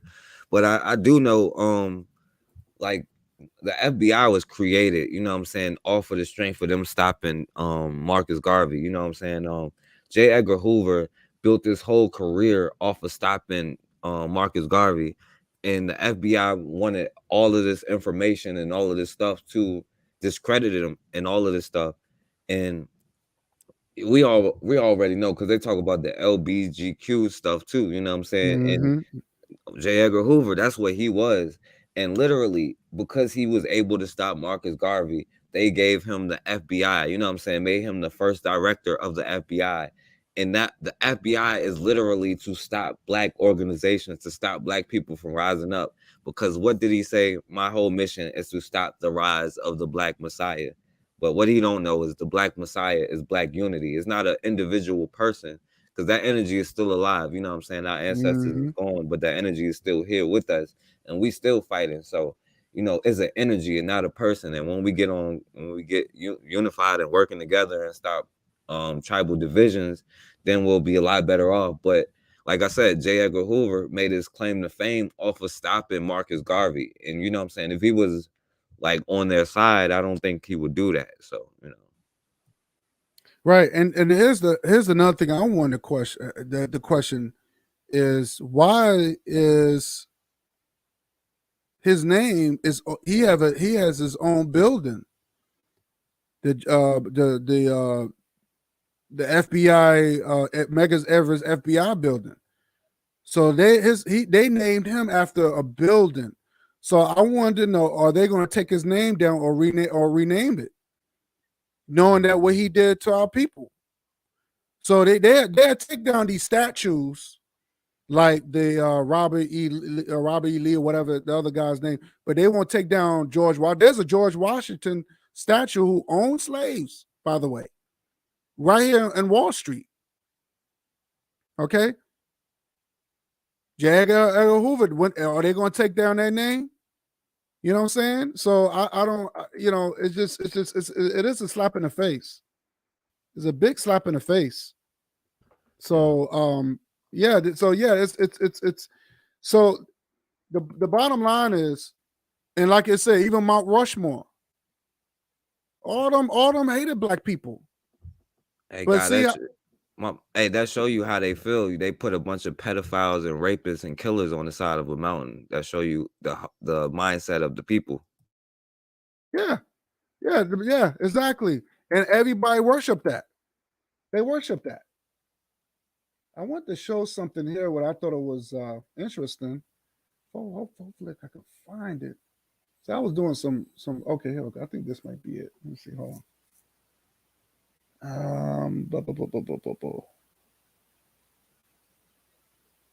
Let me see what this is. I want to share something with you. Because I was talking to Brother Bakari about something that I've learned. And let me see. Hold on. Give me 1 second. Let's see if I can type this in so I can show you what I mean.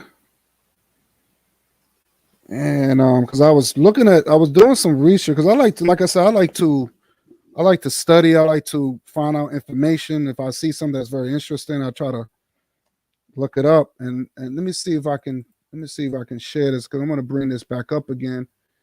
And let's see. I'm just typing this in. Give me 1 second.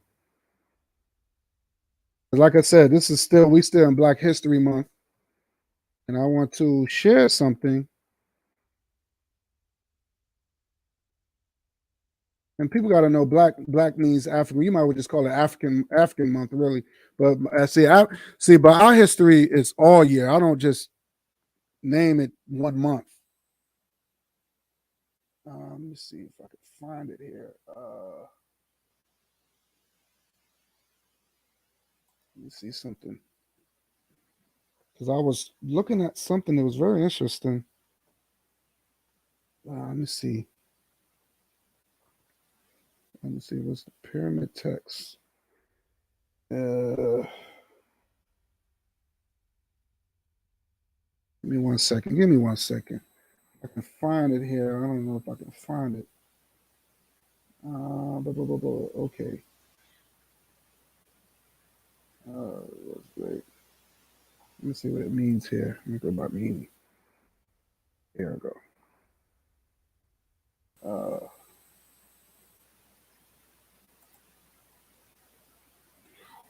Let me see. I was looking at something was very interesting, and I wanted to share it, but damn. So I should have did this before I did this live, so I don't have to waste too much time on this. I hate. That's one thing I hate about. Let me see the word. Blah, blah, blah. Hey, guy, can I say something while you're looking for it? Go ahead. You got the floor. Go ahead. Take all the time you need. It's just real quick because the sister said something about George Washington or whatever, and like, yo, did y'all know that George Washington wife Martha, whatever the hell her name is, she ended up selling her slaves because she ended up selling her slaves because she thought that they were poisoning her. And the truth is, they probably were. And like, people don't know, like George Washington kept getting sick, and most likely because he was getting poisoned by his slaves. Yeah. And then I said yesterday, they eventually forbid slaves from learning about and working with plants because so many people was dying and they couldn't explain it. So they was like, yo, slaves was just poisoning us. But a lot of black people did poison them though. So oh yeah, that was one of the art of wars.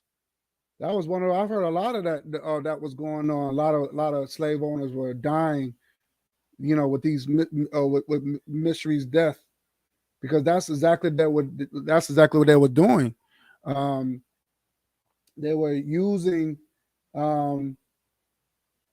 they were poisoning them and getting them sick, and that was the way of that was they were, and see, that was smart, and that was and black women were doing that. Wasn't a black man, that was the black women were doing that. So yeah, that's true. They were killing. They were killing these people. They were killing them because the mistreatment. So they really didn't, so hey, that's the art of war. That's the art of war. But I want to read something real quick. The oldest. Let's see.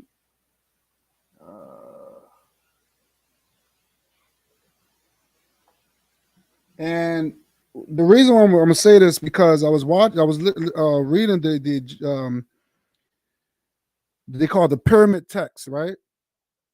And I'm gonna read this. They said, "Thou hasten to the place in which thy art, the sister Isis laid hold of thee, when she found thee completed and great, in thy name of great black." Right? And the reason why I put that there because the word black is very ancient. It's very ancient. And they said that was the oldest religious text on earth. You won't never find that nowhere. So when they say that black is that came from white folks, it's not true. That's not true at all. So I want to get real I wanted to get some clarity to tell you exactly what I had the damn definition, but I should have saved it, but I didn't save it. So when people say things, they have to do, like I said, you got to go through, like, you got to do research. And I think that's what a lot of people doing. It's a lot of people's afraid to do scholarship work. They don't like to do scholarship work, and they just sitting there just running off the mouth, ain't showing nothing. So let me just read. Let me see. We really have no black scholars left. A few have sold out. Yeah, that's true. Or died. Yep, facts. So let me try to wrap this up. What about Black Authority, Jason? Oh yeah, Black Authority. He's full of shit. I can't stand. What do you think about Black Authority? Jason Black. He's full of shit. Well, he seemed to be doing everything that, like, when Tariq Nasheed do something, he do it. You know what I'm saying? Right. And how he be, it's just me, like, because I don't be talking to the people that come on my channel. I show them respect, and I don't really like, what I'm saying, when people talk to the people that call in like they do. You know what I'm saying? Mm-hmm. But yeah, they seem to have gotten on gotten on code, if you will. You know what I'm saying? Because they doing everything the other one does. You know what I'm saying? Yeah. They have this a lot of it is just this male this manifold crap that they're going on, like, and like I said, I just think a lot of the times too, she said our ancestors were very knowledgeable on herbs and barks, trees. Yeah. Oh, but all that medicine came from Africa. When I did the list, medicine came from Africa. White people didn't know nothing about no medicine. That's why they brought us over here, because to take care of their ass. Remember, they the ones dying of diseases, smallpox and all them. They didn't know anything about medicine. And now we have gotten away from that. I mean, some of us are still into it with the herbs and stuff, but we really got away from that, and we rely on religion to heal us. Oh, let's pray on it. No. Our religion was tangible. Our religion was tangible. So medicine would heal. That was our baby. You know what I'm saying? So everything on earth it will cure illnesses unless they create something in the lab that nothing can stop it. So that's the reason why. But natural colds and stuff that could be easily wiped out with herbs and spices and all that stuff that come from the land. That's facts. But we got away from that. Most of our people got away from that, man. It's just crazy. I'm just going through your comments. Yep. Oh, yep. So yeah, so it's real out here. So Let me just so let me just wrap it up. I'm just gonna wrap this up. I just want to thank everybody that came through. So you want to say anything, forecast, before we head out? Say your No, my last. brother. Yeah, I appreciate you for letting me on, my brother. This was a good show. I appreciate it. Yeah, like I said, we just chopping it up. You know what I'm saying? Just that's why I named the show. Let's talk about it. You know what I'm saying? Tell people to share this and basically just keep those likes up, and let's let's keep our voices heard. You know what I'm saying? We I know I'm a small channel, but trust me, it's like we're definitely breaking the barriers. We breaking all this pseudo history, and you got Negroes talking about, we don't need scholarship, and we don't need. Oh, thank you, Queen. Thank you. I appreciate it. Thank you. Like I said, everybody has a voice. I try to give everybody a voice so we can build and we can share our knowledge. And like I said, we can not only share it, but we actually putting it in the work. We actually doing this. We actually doing something. We actually shaping the minds, reshaping the minds of our people, get people back in a natural state. Yeah, study medicine, study engineering, study that shit, study it, master it, get familiar with it. You know what I'm saying? Get familiar with it. You know what I'm saying? Don't let people stop listening to these frauds. You know what I'm saying? Because these people, when you start asking questions, forecast, as these guys get very offended. Even when I was talking to that bozo Tariq Nasheed, you could tell he was getting frustrated. You could tell he was frustrated. He didn't like the fact I showed my RBG flag. He said, "Oh yeah, that's what's up. Yeah, I don't have a problem." I said, "Yes, you do, because you just said that on Twitter, start dogging people who's Pan African. You just sound just another clown, because you see black people want to be united, and you see black people wants to be independent, and you don't want that. You want to be around white folks. You are dependable. You like to be dependent. You walking around, you got a white mother-in-law with wearing a dashiki around the house, and you think that's pro-blackness. You think that's what that you think that's some power to people crap. Something's wrong with that picture. I don't like the way how I see this. If you love white people that much, then you be over there, but don't come and brainwash our people and say, well, that's the way to go if you want to be free. And then he's talking about, white supremacy. And we got to I said, well, how long are we going to keep fighting white supremacy? For the rest of our life? You're not fighting white supremacy. You live in large. You live in cool. You got a struggle matching. You got people out here. You got our people out here are starving. Don't even have hot water. They still living how they used to live in the 1950s.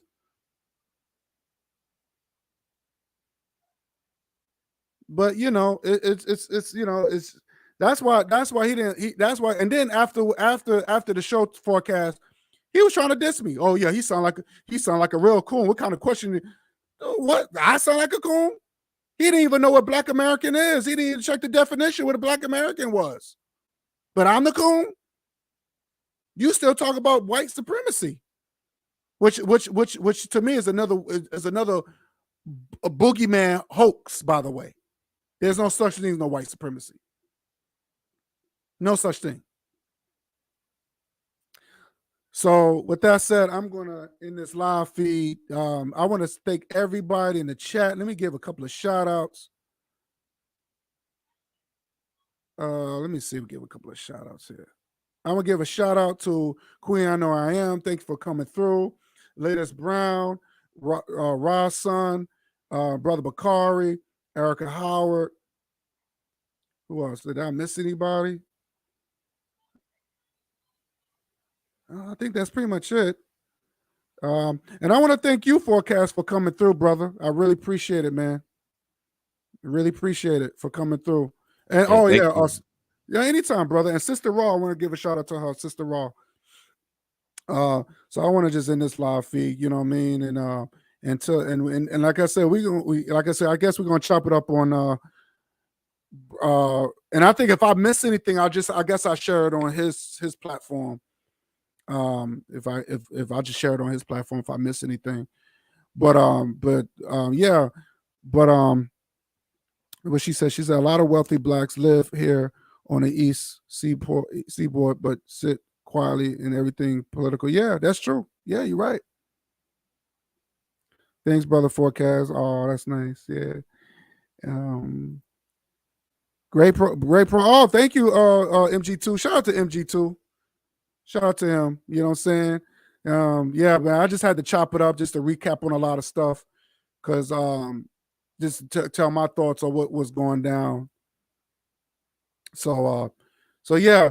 So again, thanks you so much, and I'll see y'all next time. You know, keep those likes up, and let's spread that African love, man. Like I said, we like I said, we are doing it. We're doing it. We're making history. We are making history. We're definitely making history, and we got to continue it. And we're gonna leave our legacy to our kids and our grandbabies. All right. So that's not gonna stop.